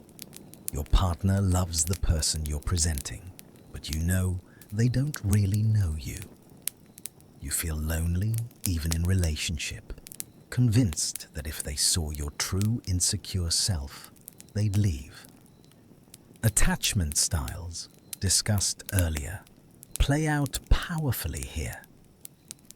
Anxious attachment, rooted in insecurity about being loved, leads to clinging behaviors. You might text constantly, get jealous easily, need frequent contact to feel secure. This often pushes partners away, which confirms your fear that you're unlovable, deepening the insecurity in a vicious cycle. Avoidant attachment, which can also stem from insecurity, leads to opposite behaviors. You keep partners at arm's length, not trusting them fully, not depending on them, remaining independent to protect yourself from the vulnerability of being close. This too creates distance, preventing the deep connection that might actually challenge the insecurity. Romantic relationships aren't the only ones affected. Friendships suffer when insecurity leads to comparison and competition. If you're deeply insecure, being around successful or attractive friends might trigger intense jealousy or feelings of inferiority.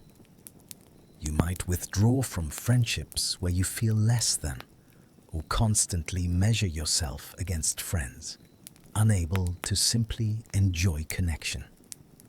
Some people cope with insecurity by trying to make others feel insecure. If you can bring someone down to your level, you feel briefly better. This manifests as subtle put-downs, backhanded compliments, gossiping, or competitive one-upmanship. These behaviors damage friendships and create a social environment where everyone is guarded and defensive. In families, insecurity affects parenting significantly. Parents who are insecure may live through their children, pushing them to achieve in areas where the parent feels inadequate. Or they might project their insecurities onto their children, criticizing in them what they hate in themselves. This often recreates in the next generation the very insecurities the parent struggles with. Career is another domain profoundly affected by insecurity.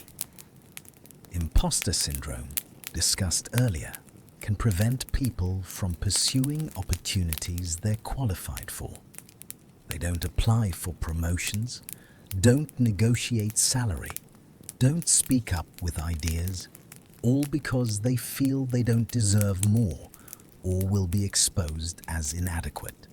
Conversely, some people overcompensate for insecurity by becoming workaholics, constantly proving their worth through achievement.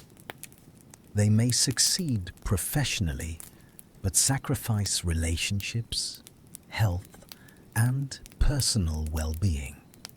The success never feels like enough because it's not addressing the underlying insecurity. Fear of failure, rooted in insecurity, keeps many people from taking career risks.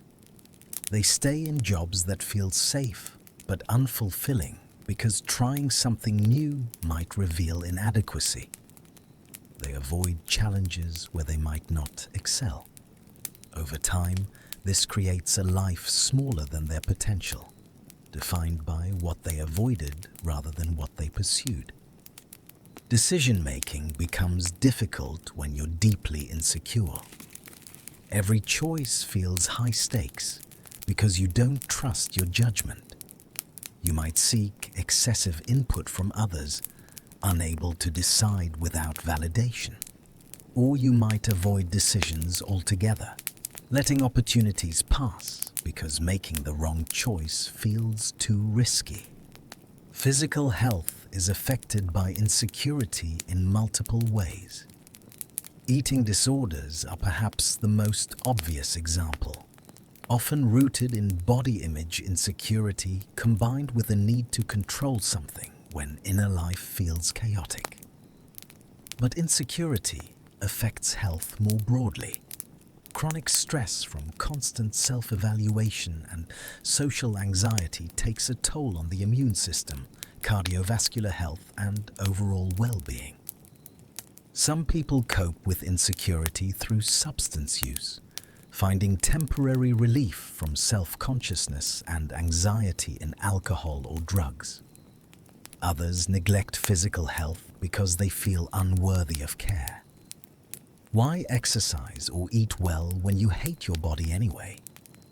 This neglect then creates actual health problems, which can deepen insecurity about physical adequacy.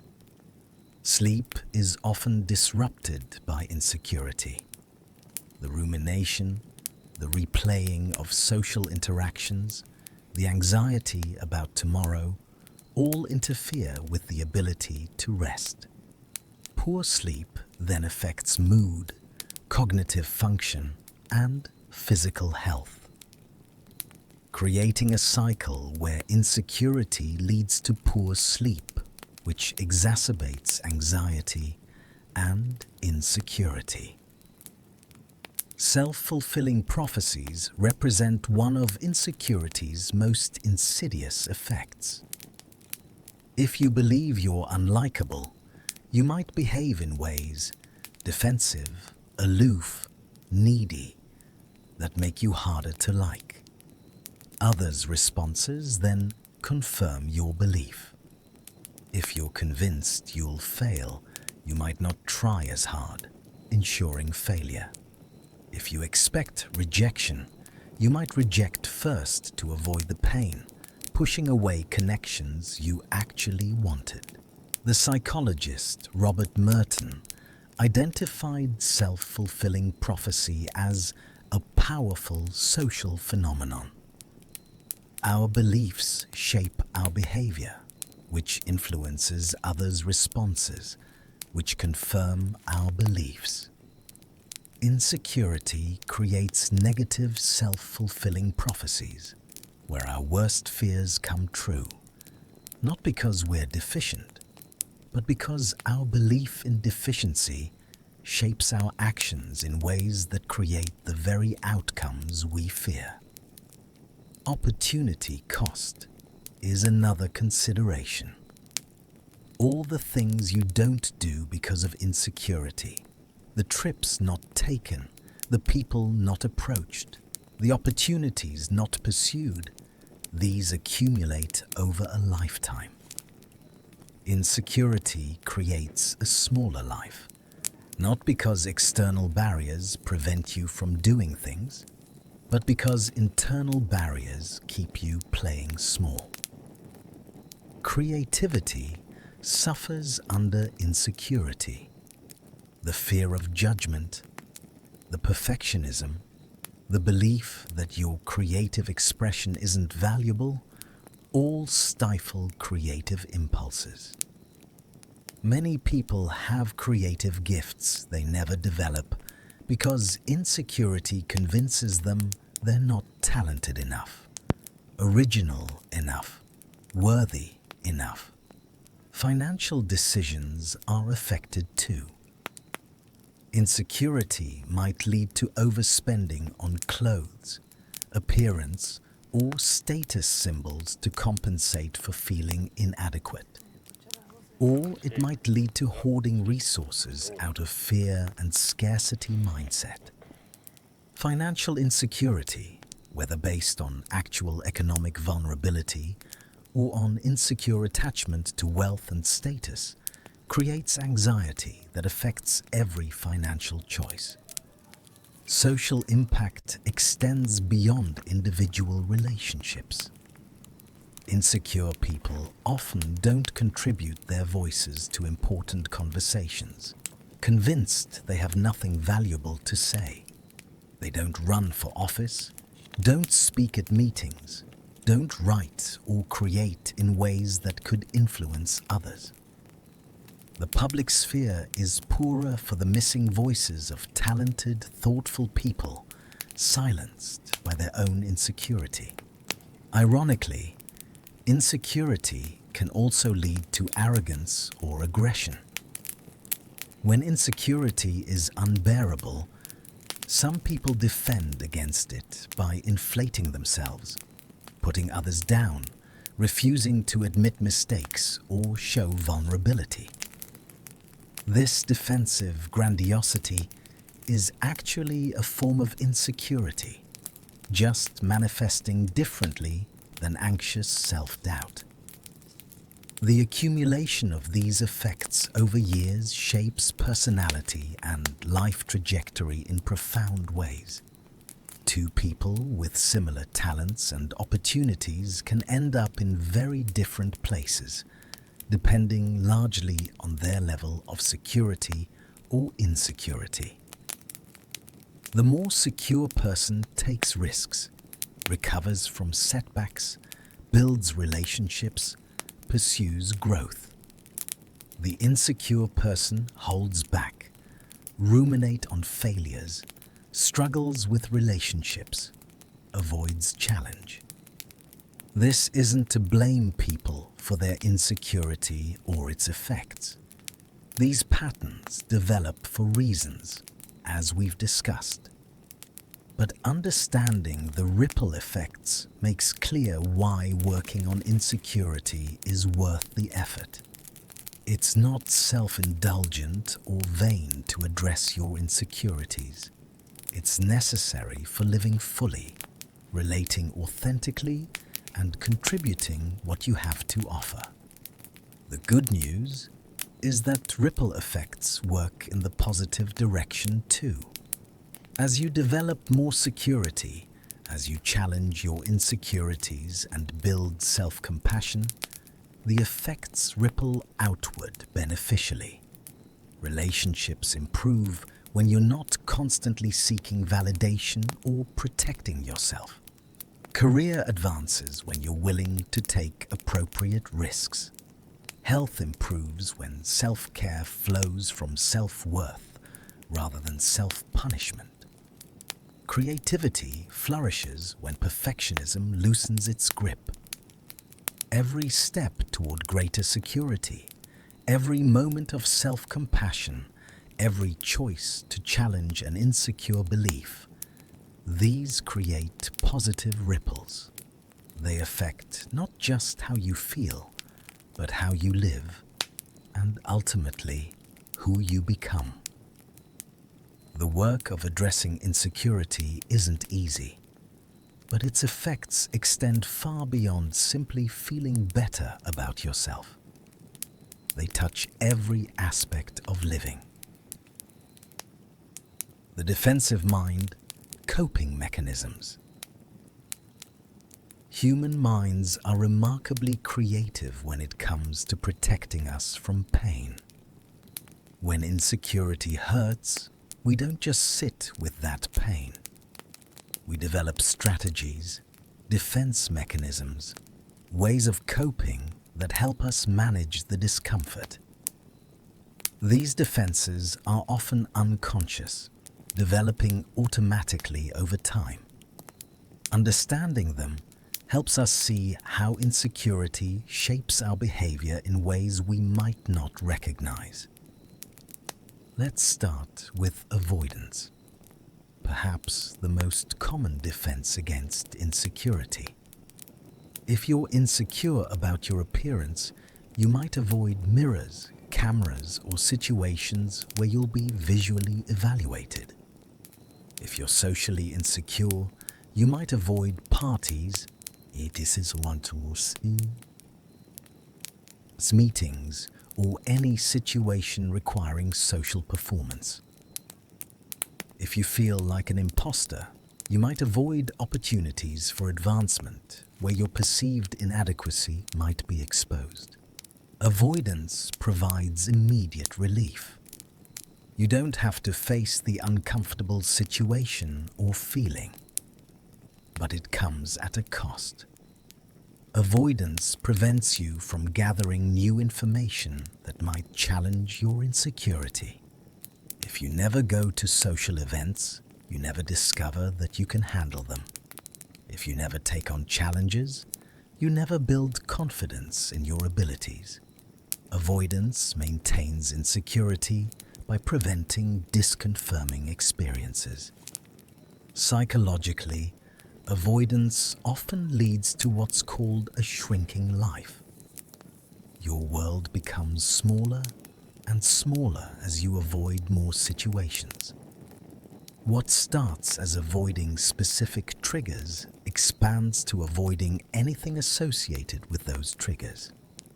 Social anxiety that begins with fear of presentations might expand to avoiding meetings, then work entirely. The life you can comfortably live contracts. Overcompensation represents an opposite strategy. Instead of avoiding what makes you insecure, you attack it head-on with excessive effort.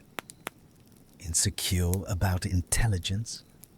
Become a workaholic overachiever. Insecure about appearance?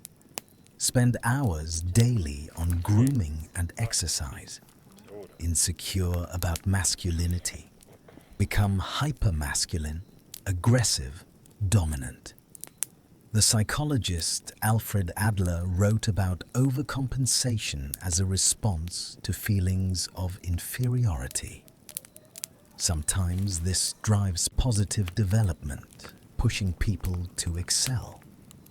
But often it creates rigid, exhausting patterns. The achievement or perfection never actually addresses the underlying insecurity, because the insecurity isn't really about the external trait. It's about internal sense of worth. Perfectionism is a specific form of overcompensation. If you can be perfect, then maybe you'll finally be acceptable.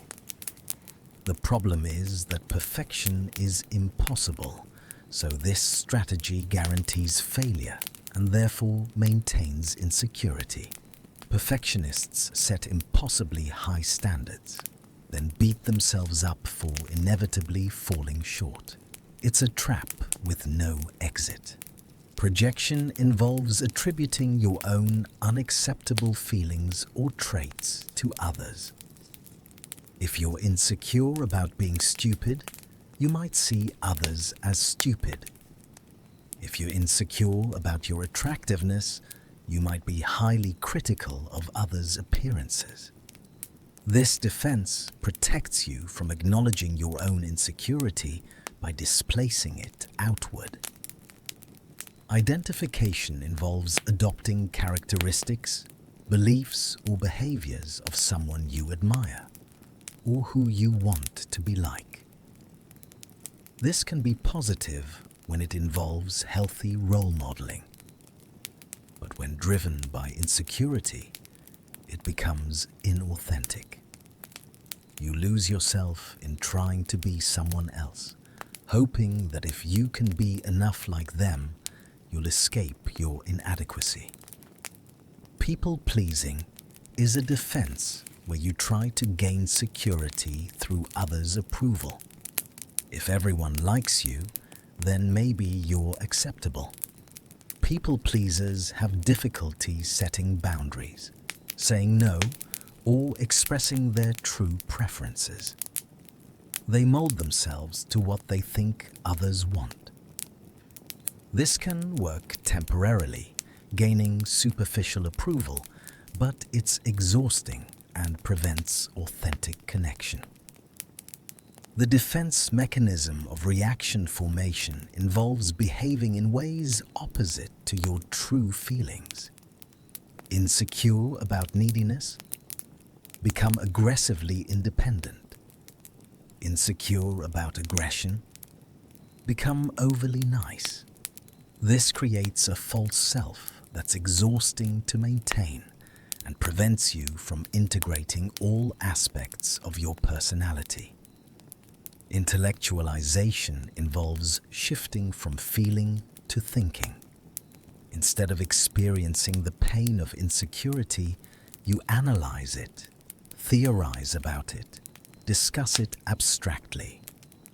This creates distance from the emotional reality. You can talk about your insecurity without actually feeling it. This has some value. Cognitive understanding matters, but without emotional processing, the insecurity remains. Humor can be a defense, particularly self-deprecating humor. If you make fun of yourself first, you control the narrative and preempt others' judgment. This can diffuse tension and even build connection.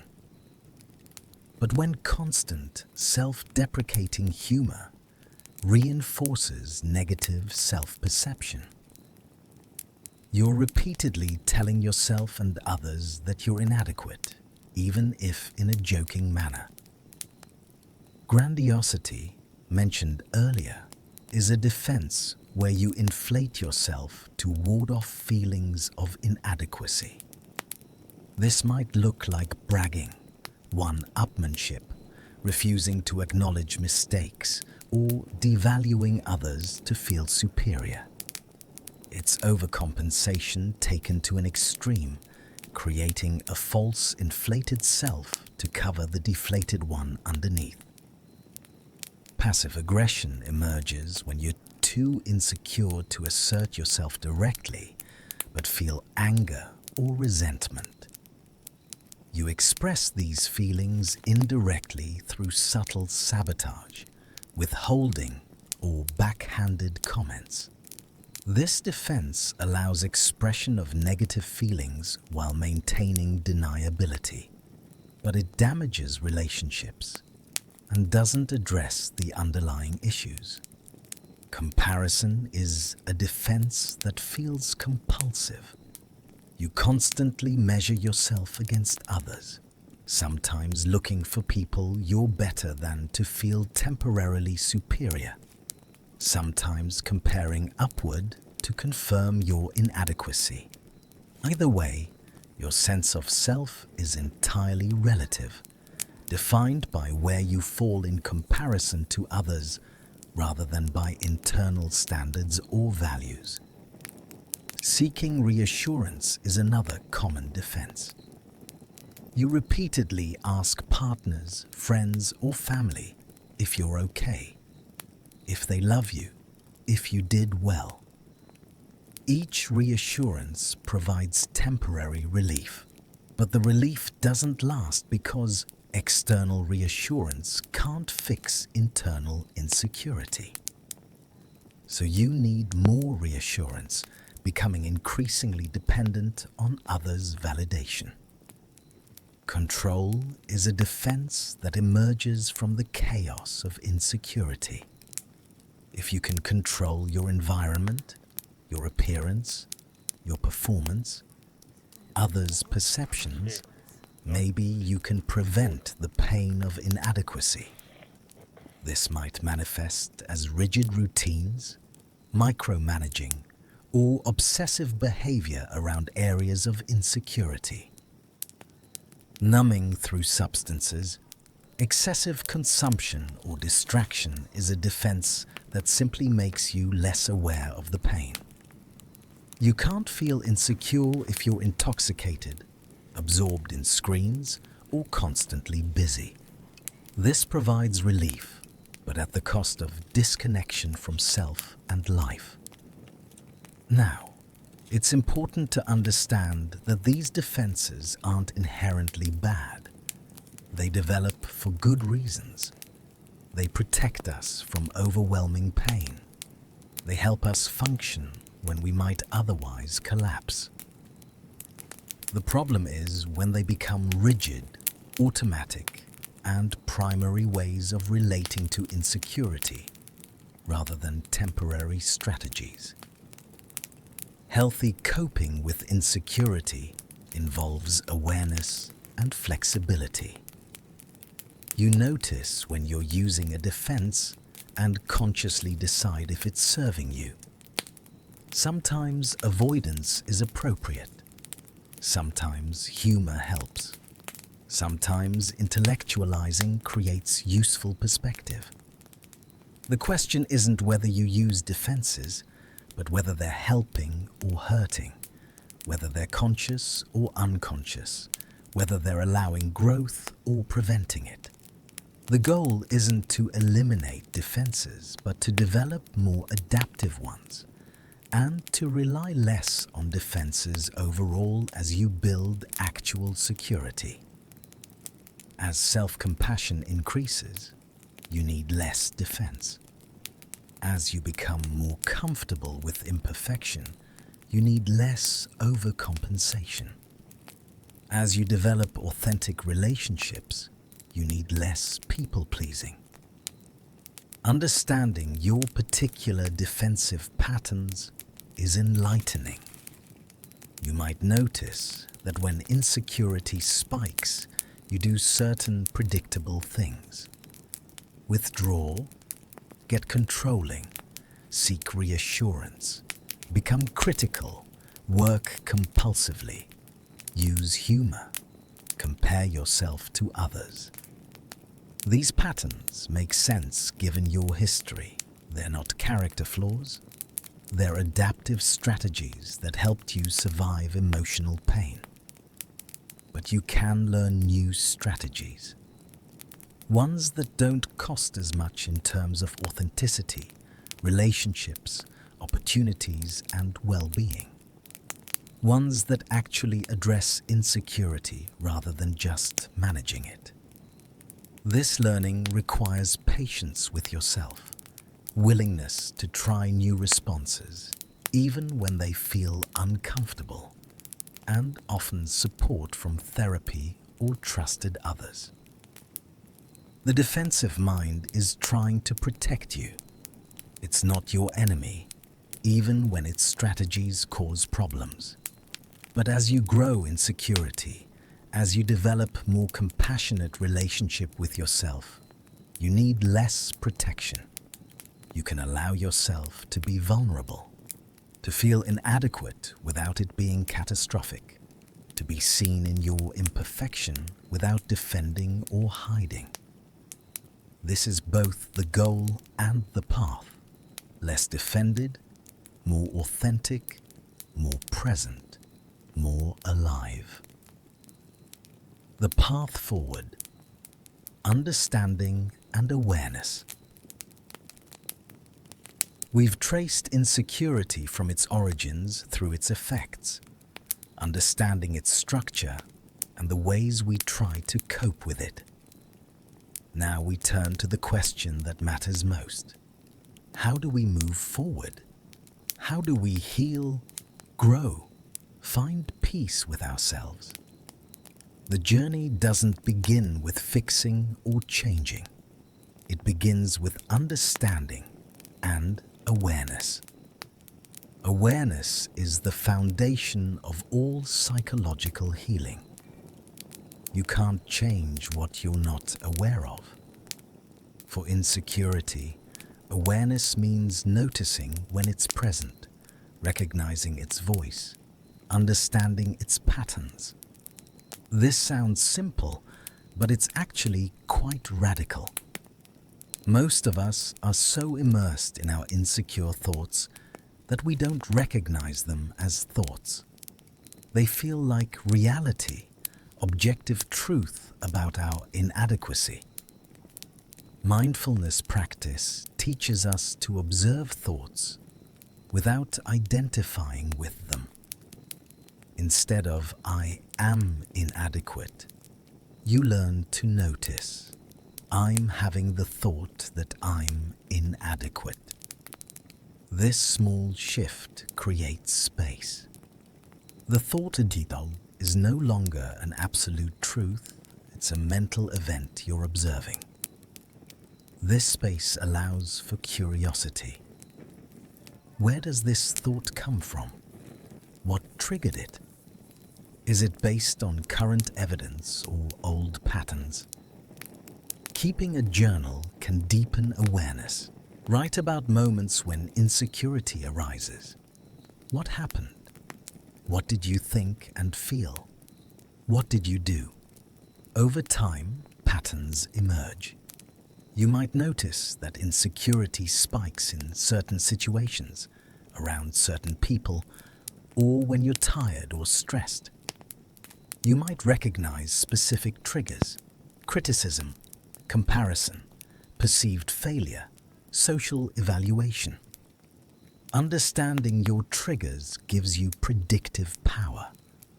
You know that family gatherings trigger insecurity about success, that social media triggers appearance insecurity, that work presentations trigger imposter feelings. This knowledge lets you prepare, use coping strategies, or avoid unnecessary triggers when possible. Therapy is profoundly helpful for building awareness. A skilled therapist can help you see patterns you're too close to notice.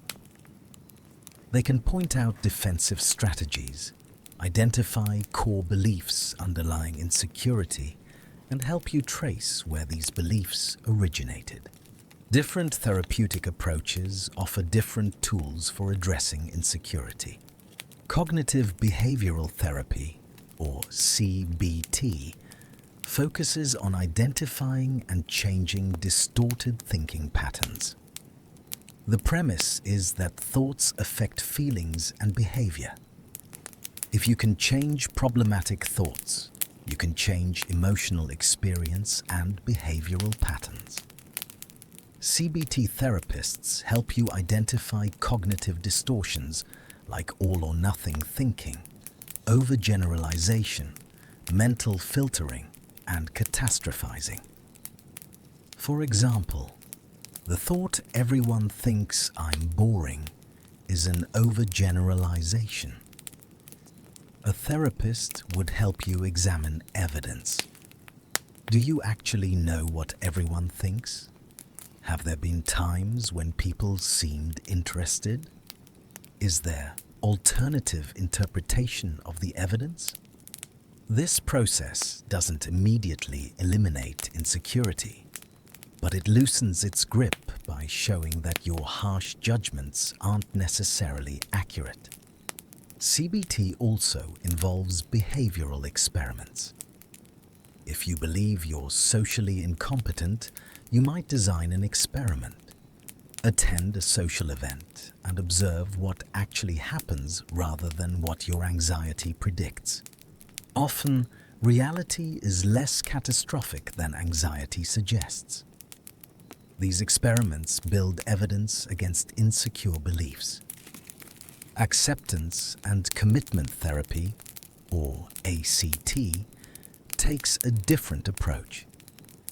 Instead of trying to change thoughts, ACT teaches acceptance of difficult thoughts and feelings while committing to actions aligned with your values.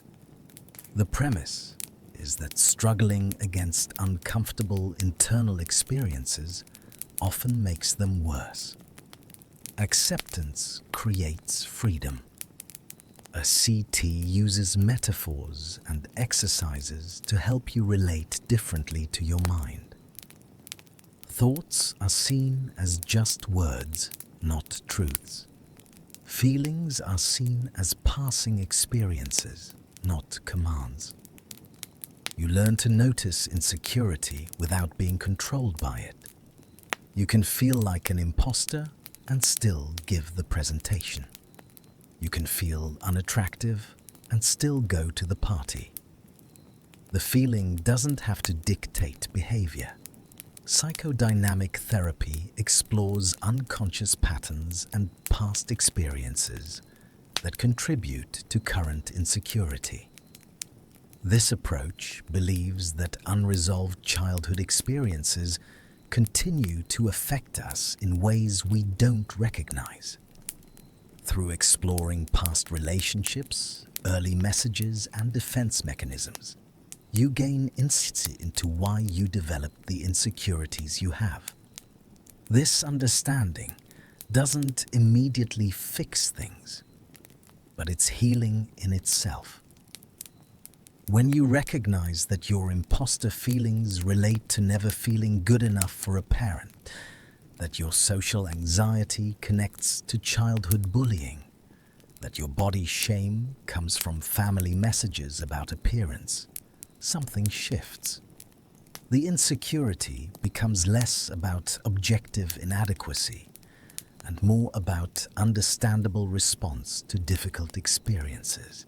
Compassion-focused therapy, developed by Paul Gilbert, specifically addresses shame and self-criticism that accompany insecurity.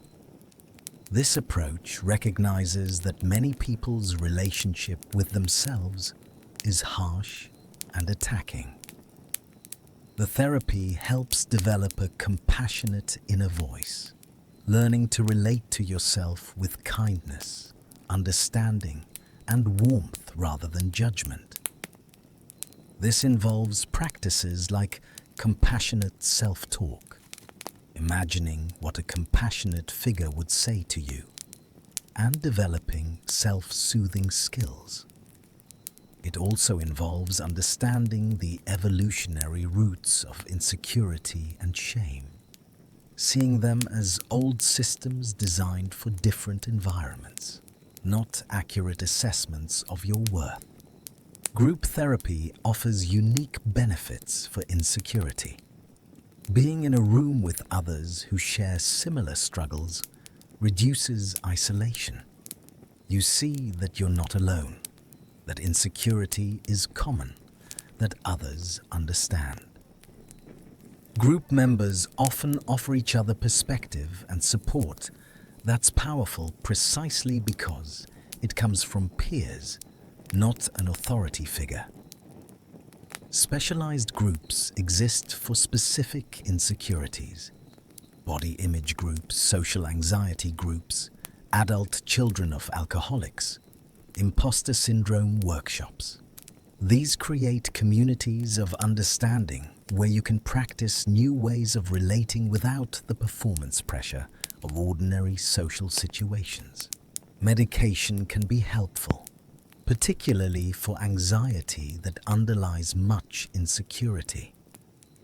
SSRIs and other anti-anxiety medications can reduce the intensity of anxious feelings.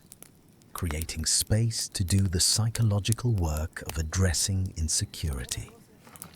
Medication doesn't fix insecurity directly, but it can make other interventions more accessible when anxiety is overwhelming. However, medication is most effective combined with therapy. Pills might reduce symptoms, but therapy addresses underlying patterns. The combination often works better than either alone. Self-help books and resources have value, though they're no substitute for therapy when insecurity is severe or long-standing. Books on self-compassion, cognitive distortions, mindfulness, and specific insecurities can provide tools and perspectives. The key is actually practicing what you read, not just accumulating knowledge. Online communities can provide support, though with caution. At their best, online spaces for people with shared struggles offer validation, information, and encouragement. At worst, they can become echo chambers where people reinforce each other's insecurities or compete over whose struggles are worse. Physical practices matter too. Exercise has documented benefits for anxiety and depression. It's not about changing your body to match an ideal. It's about the direct neurochemical effects of movement on mood and anxiety. Finding movement you enjoy rather than exercise, you force yourself through matters for sustainability. Yoga, Tai Chi, and similar practices combine movement with mindfulness, offering particular benefits. They help develop body awareness in non-judgmental ways, teaching you to experience your body from the inside rather than evaluate it from the outside. Building supportive relationships is crucial. Insecurity thrives in isolation.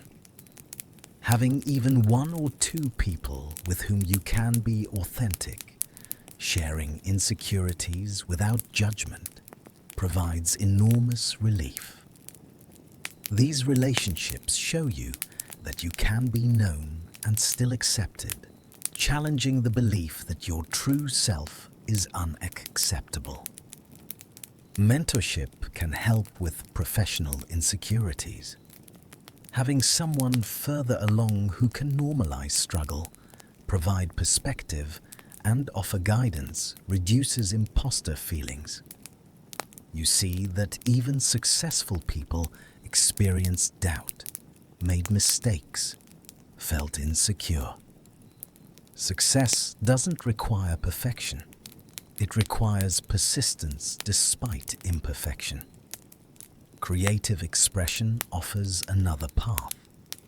Writing, art, music, dance. These allow expression of internal experience in ways that bypass verbal explanation. You can express insecurity, explore it, transform it through creative process. Many people find that creating about their struggles reduces their power. Limiting exposure to triggers can be appropriate. This is different from avoidance as defense. It's conscious choice about where you place your attention. If social media consistently triggers comparison and insecurity, reducing use isn't avoidance, it's self-care. If certain relationships consistently make you feel inadequate, limiting contact might be healthy. The path forward isn't linear. There will be days when insecurity feels as strong as ever, when all the awareness and tools seem useless. This doesn't mean you're failing. Healing isn't steady improvement. It's gradual change with setbacks, plateaus, and breakthroughs. What matters is general direction over time, not day-to-day fluctuation.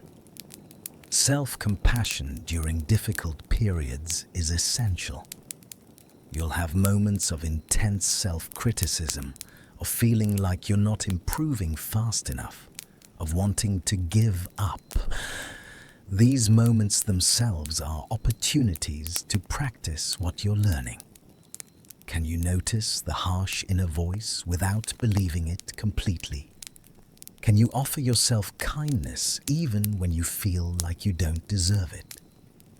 The goal isn't to eliminate insecurity completely. That's probably neither possible nor necessary. The goal is to reduce its intensity and frequency, to change your relationship with it, so that when insecurity arises, it's uncomfortable but not devastating. You can observe it, understand it, even care for yourself through it, without being controlled by it. Understanding and awareness are the beginning. They don't fix insecurity, but they make everything else possible. When you truly understand where your insecurity comes from, how it operates, what maintains it, you gain power. Not power to immediately change it, but power to work with it, to gradually build new patterns, to slowly develop a more secure relationship with yourself. This work takes time, often years. There's no quick fix for patterns developed over a lifetime.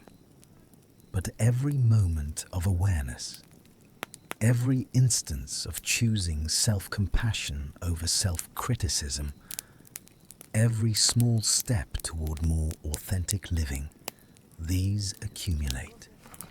They create change that may be imperceptible day to day, but profound over time. Rewriting the story, self-compassion and acceptance. Here's a truth that might surprise you. Trying to eliminate insecurity often makes it worse. When you fight against feeling insecure, judge yourself for having these feelings, or demand that you be more confident, you're adding suffering on top of the original pain. You're not just insecure. You're insecure about being insecure. The way forward isn't through fighting insecurity, but through accepting and befriending it. Self-compassion, a concept developed and researched extensively by psychologist Kristin Neff, offers a radical alternative to the harsh self-criticism that accompanies insecurity. Neff identifies 3 components of self-compassion: self-kindness versus self-judgment, common humanity versus isolation, and mindfulness versus over-identification. Self-kindness means treating yourself with warmth and understanding when you suffer, fail, or feel inadequate, rather than ignoring your pain or flagellating yourself with self-criticism. It means speaking to yourself the way you'd speak to a friend who's struggling. Most of us would never speak to a friend the way we speak to ourselves in moments of insecurity. Try this. Think of something you're insecure about. Notice what you typically say to yourself about it. Now imagine a close friend came to you with this exact insecurity. What would you say to them? The difference between what you say to yourself and what you'd say to a friend reveals the self-kindness gap. Common humanity means recognizing that suffering, inadequacy, and imperfection are part of the shared human experience, not evidence that something is uniquely wrong with you. Insecurity makes us feel isolated, like we're the only ones struggling while everyone else has it together. Common humanity reminds us that everyone feels insecure sometimes, everyone struggles, everyone is imperfect. Your insecurity doesn't separate you from humanity. It connects you to it. Mindfulness, as Neff uses it, means holding your experience in balanced awareness, rather than ignoring it or becoming consumed by it. You notice that you're feeling insecure without immediately judging that feeling or spiraling into rumination. You hold the feeling gently, acknowledge it, let it be there without it taking over.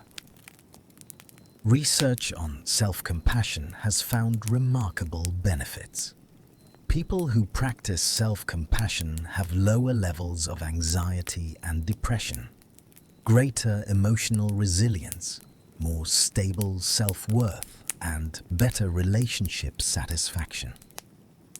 Interestingly, self-compassion is associated with greater motivation and personal growth, not with complacency as some fear. When you're kind to yourself, you're more willing to acknowledge mistakes and try to improve, because growth doesn't require harsh self-punishment. One common misconception is that self-compassion means making excuses or lowering standards. Actually, it's the opposite. Self-compassion involves taking responsibility for your behavior and choices while maintaining kindness toward yourself. You can acknowledge that you made a mistake or fell short without condemning yourself as a person. Another fear is that self-compassion will make you weak or self-indulgent. Again, research contradicts this. Self-compassion is associated with greater resilience and ability to cope with difficulty. When you're compassionate toward yourself, you have more resources to face challenges, not fewer. The harsh self-criticism that seems like motivation is actually depleting and tends to increase procrastination and avoidance. Practicing self-compassion involves several techniques. Compassionate self-talk is foundational. Notice when you're being self-critical and consciously shift to a kinder voice. This doesn't mean pretending everything is fine. It means acknowledging difficulty while maintaining kindness. This is really hard for me right now, and that's okay. I'm doing the best I can. Self-compassion breaks can be used in moments of acute insecurity. You pause, acknowledge what you're feeling. This is a moment of suffering. Recognize common humanity. Insecurity is part of being human, or I'm not alone in this, and offer yourself kindness. May I be kind to myself, or may I give myself the compassion I need. Loving kindness meditation, adapted for self-compassion, involves directing phrases of goodwill toward yourself. Traditional phrases include, may I be safe, may I be peaceful, may I be healthy, may I live with ease. You can adapt these to address your specific struggles. May I accept my body as it is. May I be free from harsh self-judgment. May I know my worth.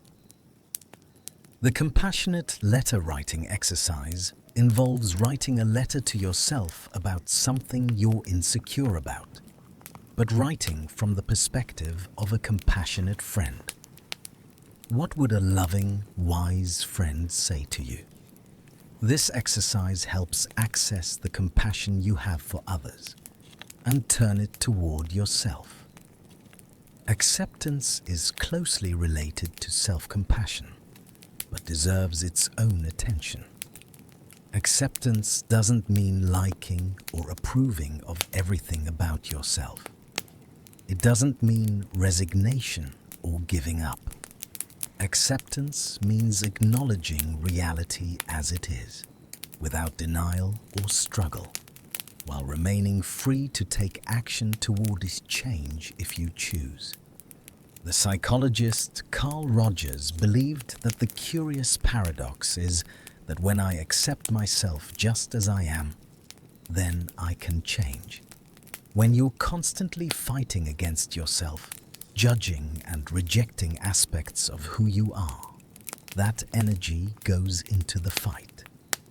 When you accept yourself, energy becomes available for actual growth and change.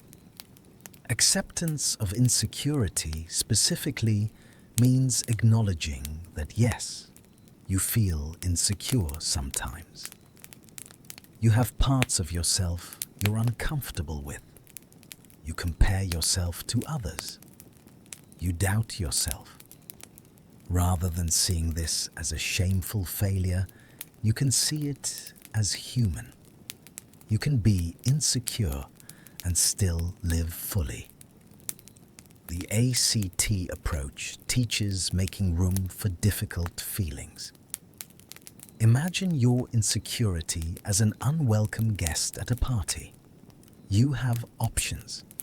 You can spend the whole party trying to evict the guest, focusing all your energy on getting rid of them. But they're stronger than you think, and they keep coming back. Or you can acknowledge the guest is there, let them be in the corner, and still enjoy the party. You don't have to like them or want them there, but fighting them ruins the party more than their mere presence does. This doesn't mean passive tolerance of suffering. It means strategic deployment of your energy. Fighting insecurity is exhausting and often ineffective. Accepting its presence while living according to your values is more sustainable and effective. Body acceptance is a specific application that's particularly challenging. The body positivity movement encourages loving your body as it is. For many people, this feels impossible and even creates additional pressure. Body neutrality offers an alternative. You don't have to love your body, but you can accept it as the vessel that allows you to live. Practices that help with body acceptance include gratitude for body functions rather than appearance. Appreciation for what your body can do, the experiences it enables, the sensations it allows. Reducing time spent on appearance-focused activities like checking mirrors or weighing yourself can reduce the mental space appearance occupies. Challenging internalized cultural standards is part of acceptance. When you notice yourself judging your body, you can ask, where did this standard come from? Who benefits from me believing this? Is this actually my value or one I absorbed? This doesn't immediately dissolve the insecurity, but it creates perspective. Acceptance of personality traits that create insecurity follows similar patterns. Maybe you're highly sensitive, introverted, or anxious by temperament.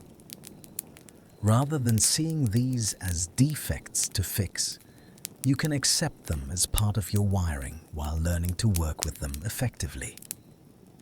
Sensitivity can become a gift. Introversion can become a strength. Anxiety can become information. Narrative therapy, developed by Michael White and David Epstein, offers another approach. This therapy helps people rewrite their life stories. Insecurity creates a problem-saturated narrative where you're fundamentally flawed. Narrative therapy helps you identify alternative stories where you're resourceful, capable, learning, growing, complex, fully human rather than simply defective. This involves externalizing the problem. Instead of, "I am insecure," you might say, "Insecurity affects me." This linguistic shift creates separation between you and the problem. You're not the problem. You're a person dealing with a problem. From this position, you can examine the problem's effects when it's stronger or weaker, and how you've managed or resisted it. Then you identify unique outcomes, times when the problem wasn't dominant, times you felt more secure, acted despite insecurity, or chose differently than insecurity would dictate. These exceptions become the foundation for an alternative story, one where you're not defined by insecurity, but are actively relating to it in various ways. Forgiveness, both of yourself and others, can be part of rewriting your story. Forgiving yourself for perceived failures or inadequacies. Forgiving others who contributed to your insecurity, not to excuse their behavior, but to free yourself from resentment. Forgiveness doesn't mean forgetting or condoning. It means releasing the grip that past hurts have on your present. Integration is the ultimate goal. Not becoming perfectly confident, not eliminating all insecurity, but integrating all aspects of yourself into a more whole, complex identity. You're a person who sometimes feels insecure and sometimes feels confident. You have strengths and limitations. You're learning, growing, stumbling, recovering. You're fully human, which means imperfect, and that's not just okay. It's the only possibility.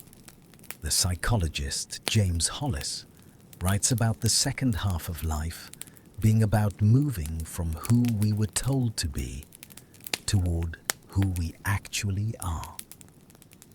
This requires accepting parts of yourself you've rejected or hidden. It requires grieving the ideal self that was never realistic. It requires embracing your actual self with its particular combination of gifts and limitations. This integration work is ongoing. It's not something you complete and then you're done. It's a practice, a way of relating to yourself that you return to again and again. Each time insecurity arises, you have an opportunity to practice acceptance and self-compassion. Each time, you might do it a little better, or you might struggle. Both are fine. Both are part of the practice. Rewriting your story doesn't mean creating a false narrative of perfection. It means creating a more complete, compassionate, honest story. One that includes your struggles without being defined by them. One that acknowledges insecurity as part of your experience without making it your identity. One that leaves room for growth, change, and possibility while accepting where you are right now. The wisdom in insecurity, what it teaches us. There's a tendency to view insecurity as purely negative, something to overcome and leave behind. But what if insecurity, for all its pain, has something to teach us?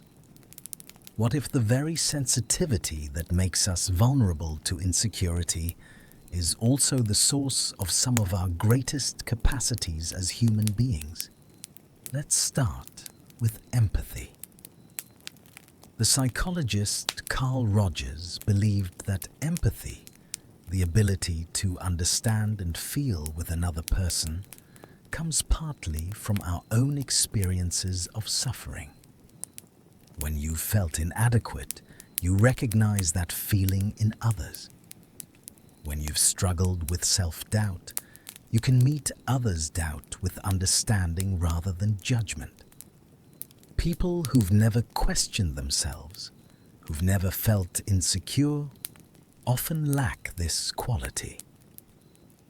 They may be confident, but they're sometimes harsh toward those who struggle.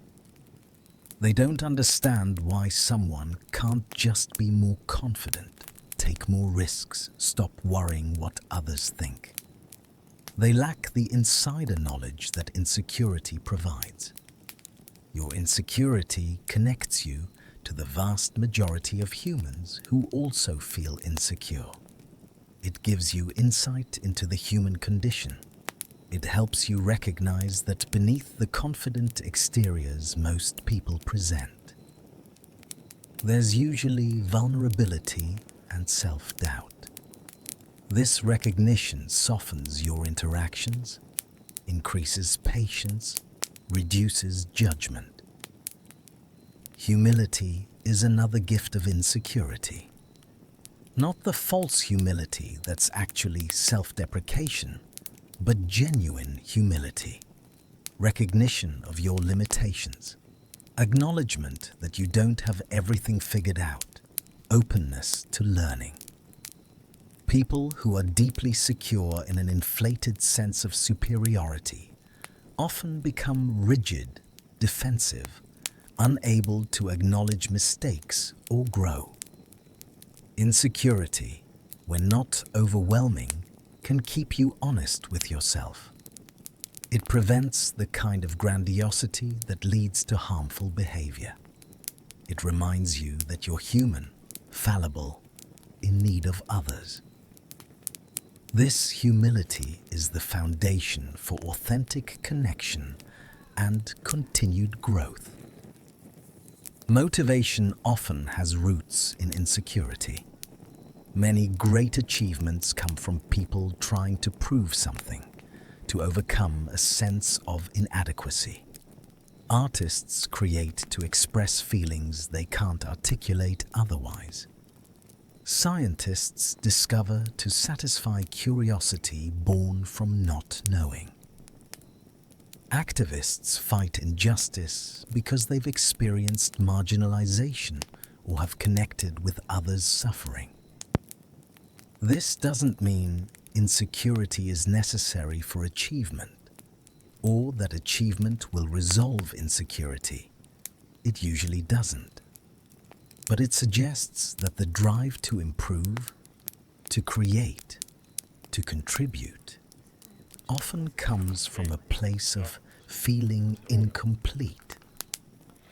The question becomes whether this drive serves you or consumes you, whether achievement brings genuine satisfaction or just temporary relief from inadequacy. Sensitivity, the quality that makes you vulnerable to insecurity, is also what makes art, intimacy, and deep understanding possible. Highly sensitive people notice subtleties others miss. They feel deeply, which can be painful but also allows for profound joy, beauty, connection. Their responsiveness to art, nature, and relationship is often richer than that of less sensitive people. The poet Rainer Maria Rilke wrote about the value of difficulty and suffering in developing depth of character. He suggested that the very struggles that feel unbearable are forming us, deepening us, making us capable of greater understanding and expression. Insecurity, from this perspective, isn't just obstacle, but teacher. There's also the wisdom that comes from struggle itself. Going through the process of working with insecurity, learning about yourself, developing self-compassion, building more authentic relationships. This process teaches lessons that can't be learned any other way. You learn that you can sit with discomfort without being destroyed. You learn that feelings pass. You learn what actually matters to you beneath the surface concerns about appearance or achievement. Many people report that their most difficult experiences, including struggles with insecurity, ultimately led to positive changes. They became more authentic, more compassionate, more clear about their values. They developed resilience, creativity, depth.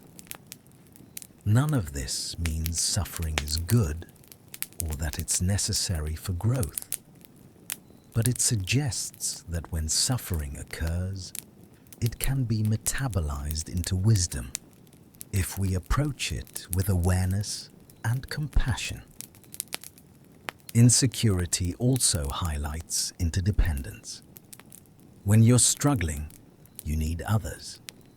This need is sometimes seen as weakness, but it's actually fundamental to human nature. We evolved as social creatures who survive through connection and cooperation. The individualistic narrative that we should be self-sufficient islands is false and harmful. Acknowledging that you need others, that you're strengthened by support and weakened by isolation, that your worth isn't determined by absolute independence, this is wisdom. Insecurity, by making you need connection, reminds you of your inherent relational nature. There's also the simple fact that insecurity makes you question. Confident people often don't question assumptions, social norms, or inherited beliefs. They're comfortable with the status quo. People who felt marginalized, inadequate, or different are more likely to question whether the standards they're being judged by are fair or accurate. This questioning can lead to social awareness and activism. Many movements for justice have been led by people who felt the pain of discrimination or inadequacy and recognized the systems creating that pain. Their insecurity, transformed into understanding of systemic injustice, became fuel for change. Creativity often emerges from insecurity. The need to express what you can't articulate, to create beauty from pain, to make sense of confusing feelings. Many artists, writers, and musicians report that their creative work comes from a place of grappling with difficult emotions, including insecurity and self-doubt. The willingness to be vulnerable, essential for authentic creative expression, often comes from having experienced vulnerability intensely. You know that showing your truth might lead to judgment because you judge yourself constantly. But you also know that hiding is suffocating, so you create, you share, you risk being seen. This courage, born from intimate knowledge of vulnerability, produces work that moves others because they recognize their own hidden struggles in it. Spiritual traditions often speak about the value of suffering in spiritual development. Buddhism teaches that suffering is universal and that working with suffering leads to compassion and wisdom. Christian mystics wrote about the dark night of the soul as necessary passage. Existentialist philosophers suggested that confronting life's difficulties is how we develop authenticity. These traditions don't celebrate suffering for its own sake, but they recognize that avoiding or denying difficulty prevents growth. Insecurity, worked with consciously, can be a spiritual practice. It can teach you about impermanence, about the constructed nature of self, about compassion, about what truly matters when surface concerns fall away. There's also the way that insecurity can make success, when it comes, sweeter. If things came easily, if you never doubted or struggled, achievement might feel hollow. The person who works through impostor syndrome to accomplish something knows their accomplishment more deeply. They've earned not just the external success, but the internal transformation. This isn't to romanticize insecurity or suggest you should seek it out. It's painful, sometimes devastatingly so. But when it's present, which it will be for all of us at times, we can look for what it's teaching us. We can ask, what is this insecurity pointing me toward? What does it reveal about my values, my needs, my growth edges? Sometimes insecurity is pointing toward genuine areas for growth. The social anxiety might indicate that you could benefit from developing social skills. The body insecurity might point toward actual health behaviors that would improve well-being. The key is discerning when insecurity is indicating real growth opportunity versus when it's simply repeating old, unhelpful messages. Other times, insecurity reveals what you care about. You're insecure about your creative work because you care deeply about creating something meaningful. You're insecure about relationships because connection matters enormously to you. The insecurity, painful as it is, shows you what has value in your life. The wisdom in insecurity is subtle. It's easy to miss while you're suffering. But as you gain distance and perspective, as you work through the worst of it and develop more compassionate relationship with yourself, you may find that insecurity has been a teacher. Not a kind teacher, not one you would have chosen, but a teacher nonetheless. The lessons include humility, empathy, sensitivity, resilience, authenticity, questioning, creativity, interdependence, and depth. These are human qualities worth developing, and insecurity, paradoxically, can be a path toward them. Not the only path, and not a path anyone should be forced down, but a path that, if you find yourself on it, can lead somewhere meaningful if you walk it with awareness and compassion. The journey home to yourself. As we near the end of this exploration, let's return to where we started. That quiet voice that greets you in the morning. The feeling of not being quite enough. We've traveled together through the origins and effects of insecurity, through cultural influences and psychological mechanisms, through defenses and paths toward healing.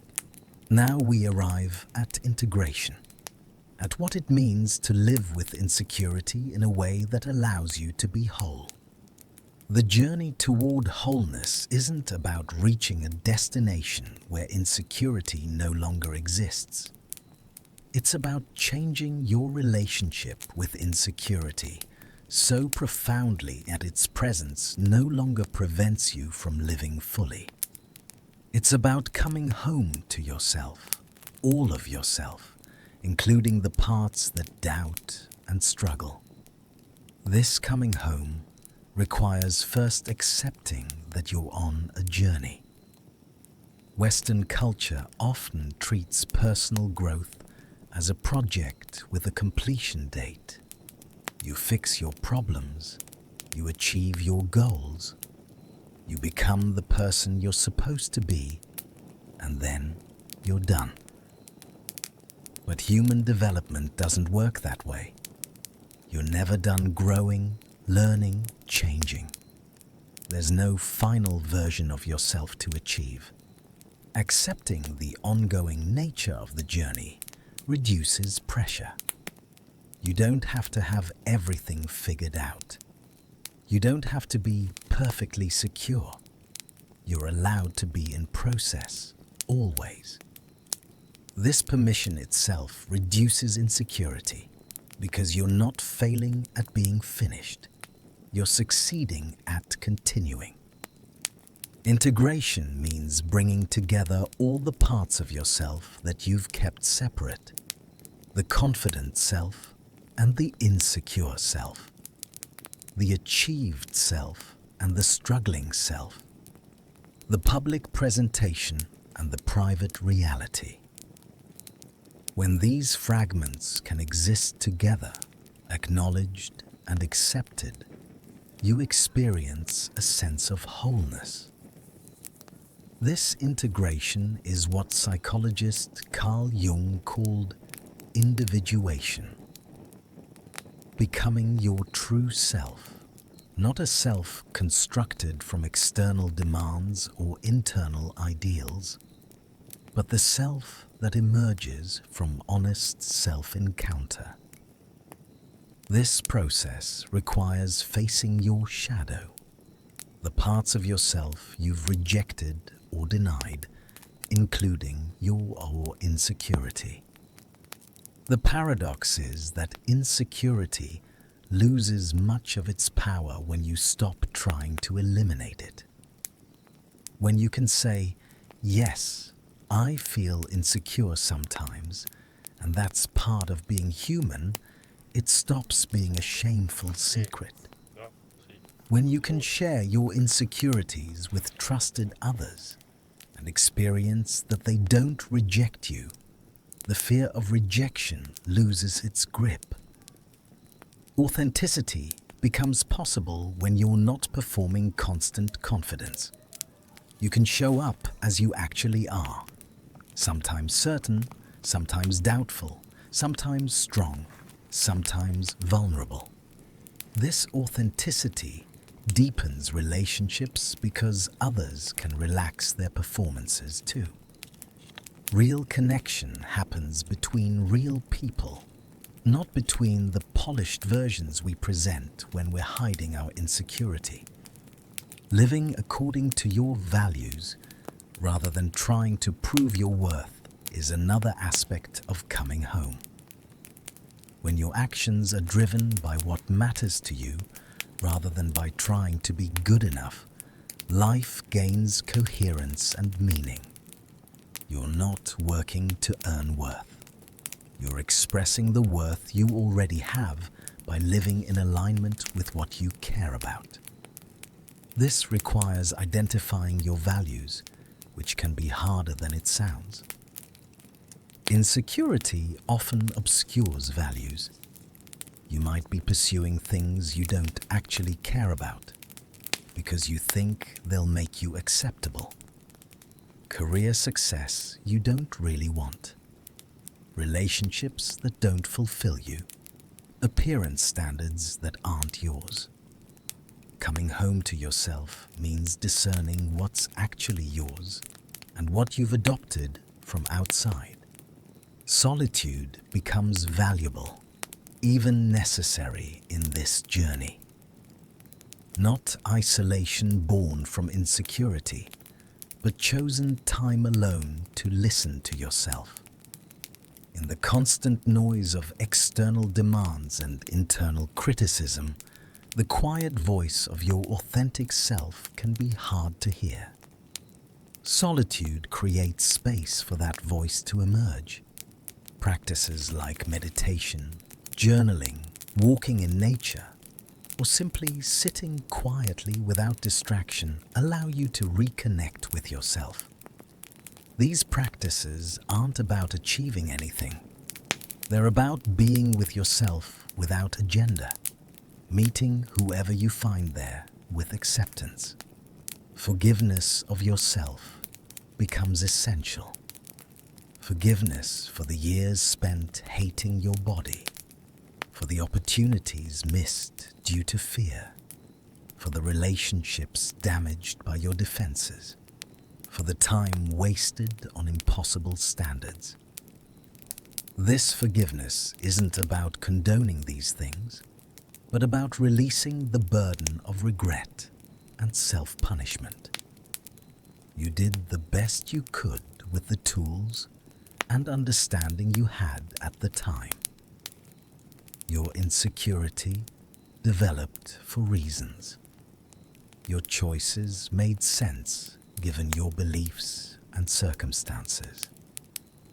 Holding yourself accountable for past behavior while maintaining compassion for your past self is a delicate balance, but it's possible and necessary.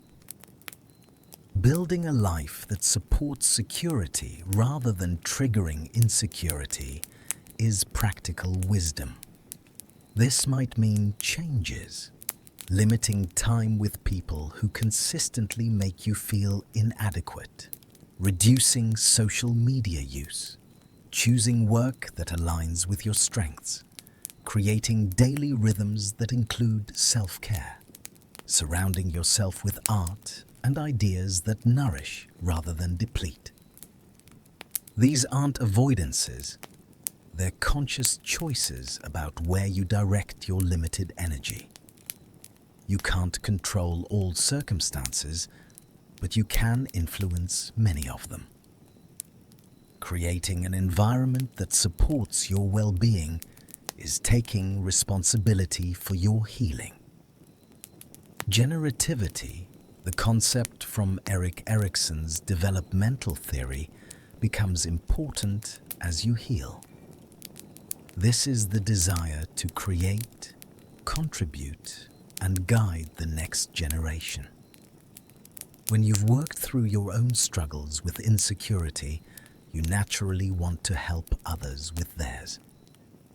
You become a mentor, a supportive presence, a person who sees others' potential when they can't see it themselves. This generativity completes something. The empathy and wisdom you've gained through struggle find expression. You give away what was given to you: understanding, compassion, hope. In doing so, you discover that your struggle wasn't meaningless. It prepared you to help others, to contribute in specific ways that only someone who's been through this could. The journey home to yourself is also about reclaiming joy. Insecurity often overshadows the capacity for simple enjoyment. You're so worried about how you're being perceived or evaluated that you can't fully experience the moment.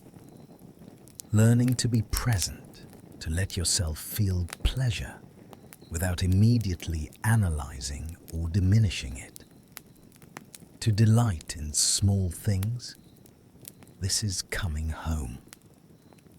Play, often lost in adult life, particularly for insecure adults who feel they must always be productive or achieving, can be reclaimed. Doing things simply because they're enjoyable, not because they're productive or impressive. Dancing badly, singing loudly, making art without judging it. playing with children or animals, laughing until your stomach hurts. These experiences of unself-conscious enjoyment are healing. Gratitude practice shifts focus from what's lacking to what's present, not toxic positivity that denies difficulty, but genuine appreciation for the good that exists alongside the hard. Gratitude for the body that houses you, the friends who accept you, the moments of beauty, the capacity to feel even difficult feelings, because feeling means being alive. The journey also involves grieving. Grieving the ideal self you'll never be. Grieving the years spent in insecurity. Grieving what insecurity cost you. Grieving the childhood experiences that created vulnerability. This grief is important and healing. Only when you grieve what was lost can you fully accept what is. Ultimately, coming home to yourself means recognizing that you are home. You don't need to become someone else or somewhere else to be worthy.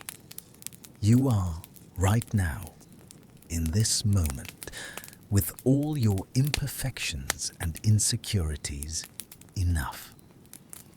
Not because you've achieved anything or fixed anything, but because your worth is inherent, not earned.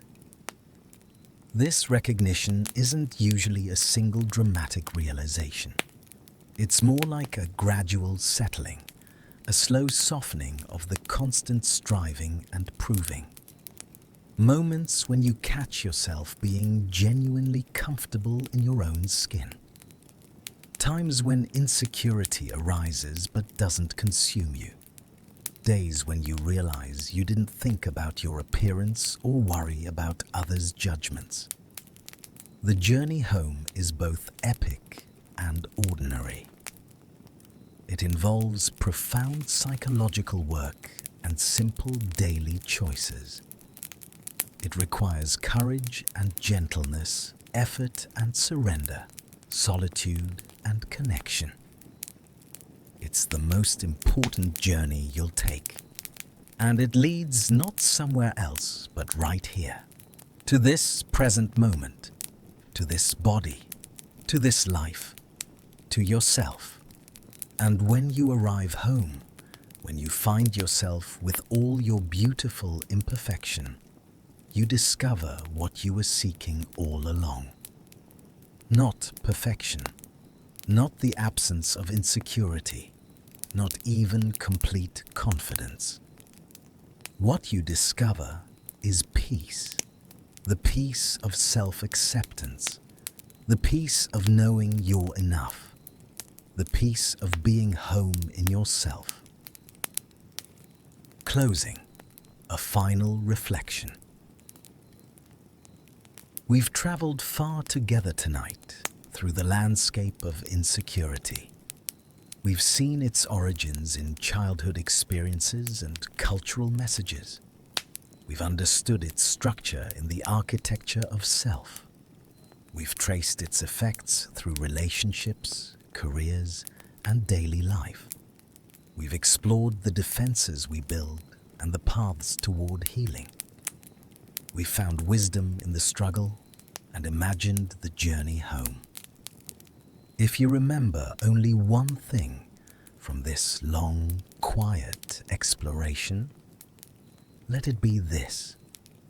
Your insecurity is not evidence of deficiency. It's evidence of your humanity. It shows that you're sensitive, aware, caring about how you show up in the world. These qualities, for all the pain they can cause, are also the source of your depth, your empathy, your capacity for growth and connection. The language of insecurity speaks softly but persistently.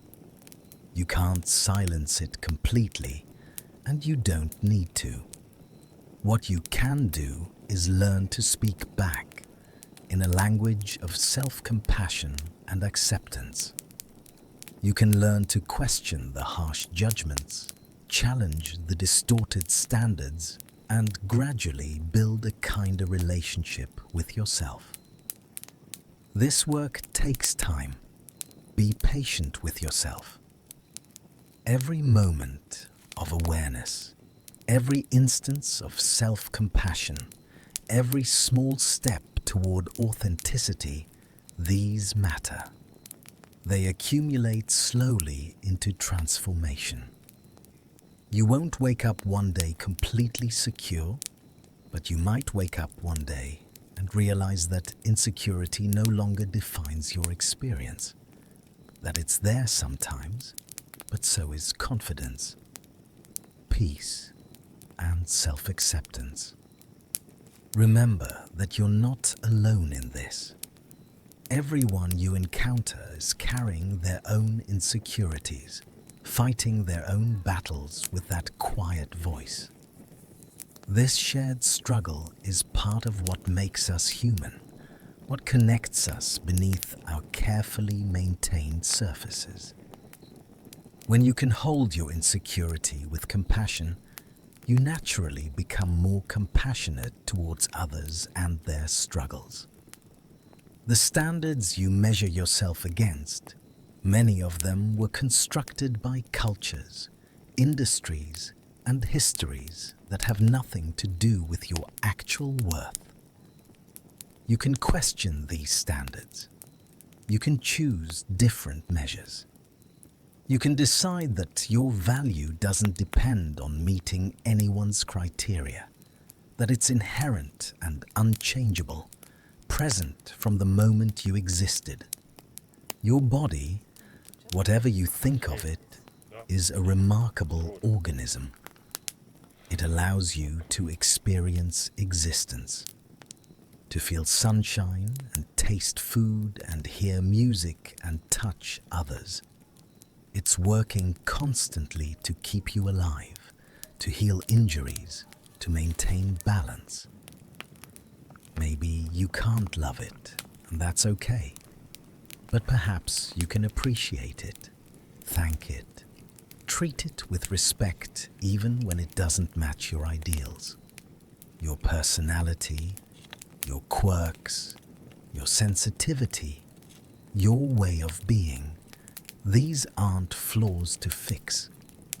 They're the specific expression of human nature that is you. Some people will resonate with your particular frequency. Others won't. Neither validates nor invalidates your worth. You're not for everyone, and that's perfect. You're for the people who see you and say yes, you, exactly as you are. The journey toward wholeness isn't about addition.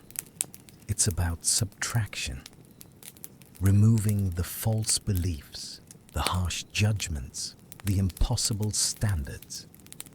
Underneath all that, you already are whole. You always were. Insecurity convinced you otherwise, but it was wrong. The work is stripping away the lies until you can see the truth that was always there. You are enough. As you move forward from this exploration, carry this with you. Insecurity is something you experience, not something you are. It's a pattern, not an identity. It's a learned response, not a fixed truth. And what was learned can be unlearned, slowly, with patience and compassion. Be gentle with yourself. The inner voice of insecurity developed to protect you, even though its protection became a prison. Thank it for trying to help, even as you learn to trust that you no longer need such harsh protection. You can face the world without constant self-criticism. You can be vulnerable without being destroyed. And remember, perfection was never the goal. Wholeness is. Wholeness includes every part of you, your strengths and so-called weaknesses, your confidence and your doubt, your achievements and your struggles.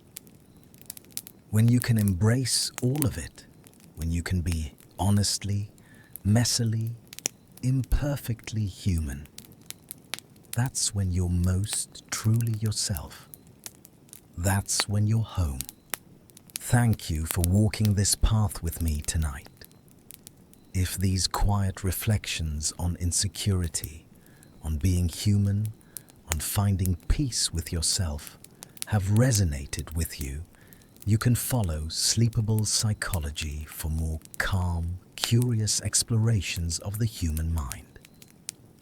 There's so much more to discover about ourselves, so many more stories to tell, so many more paths to walk together.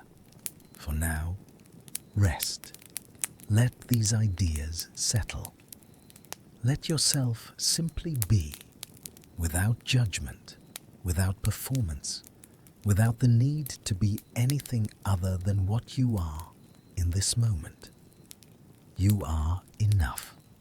You have always been enough. And tomorrow, when that quiet voice greets you again, maybe you can greet it back with a little more compassion, a little more understanding, a little more peace. Good night. Sleep well, and know that you are worthy of rest, of peace, of kindness from yourself, always.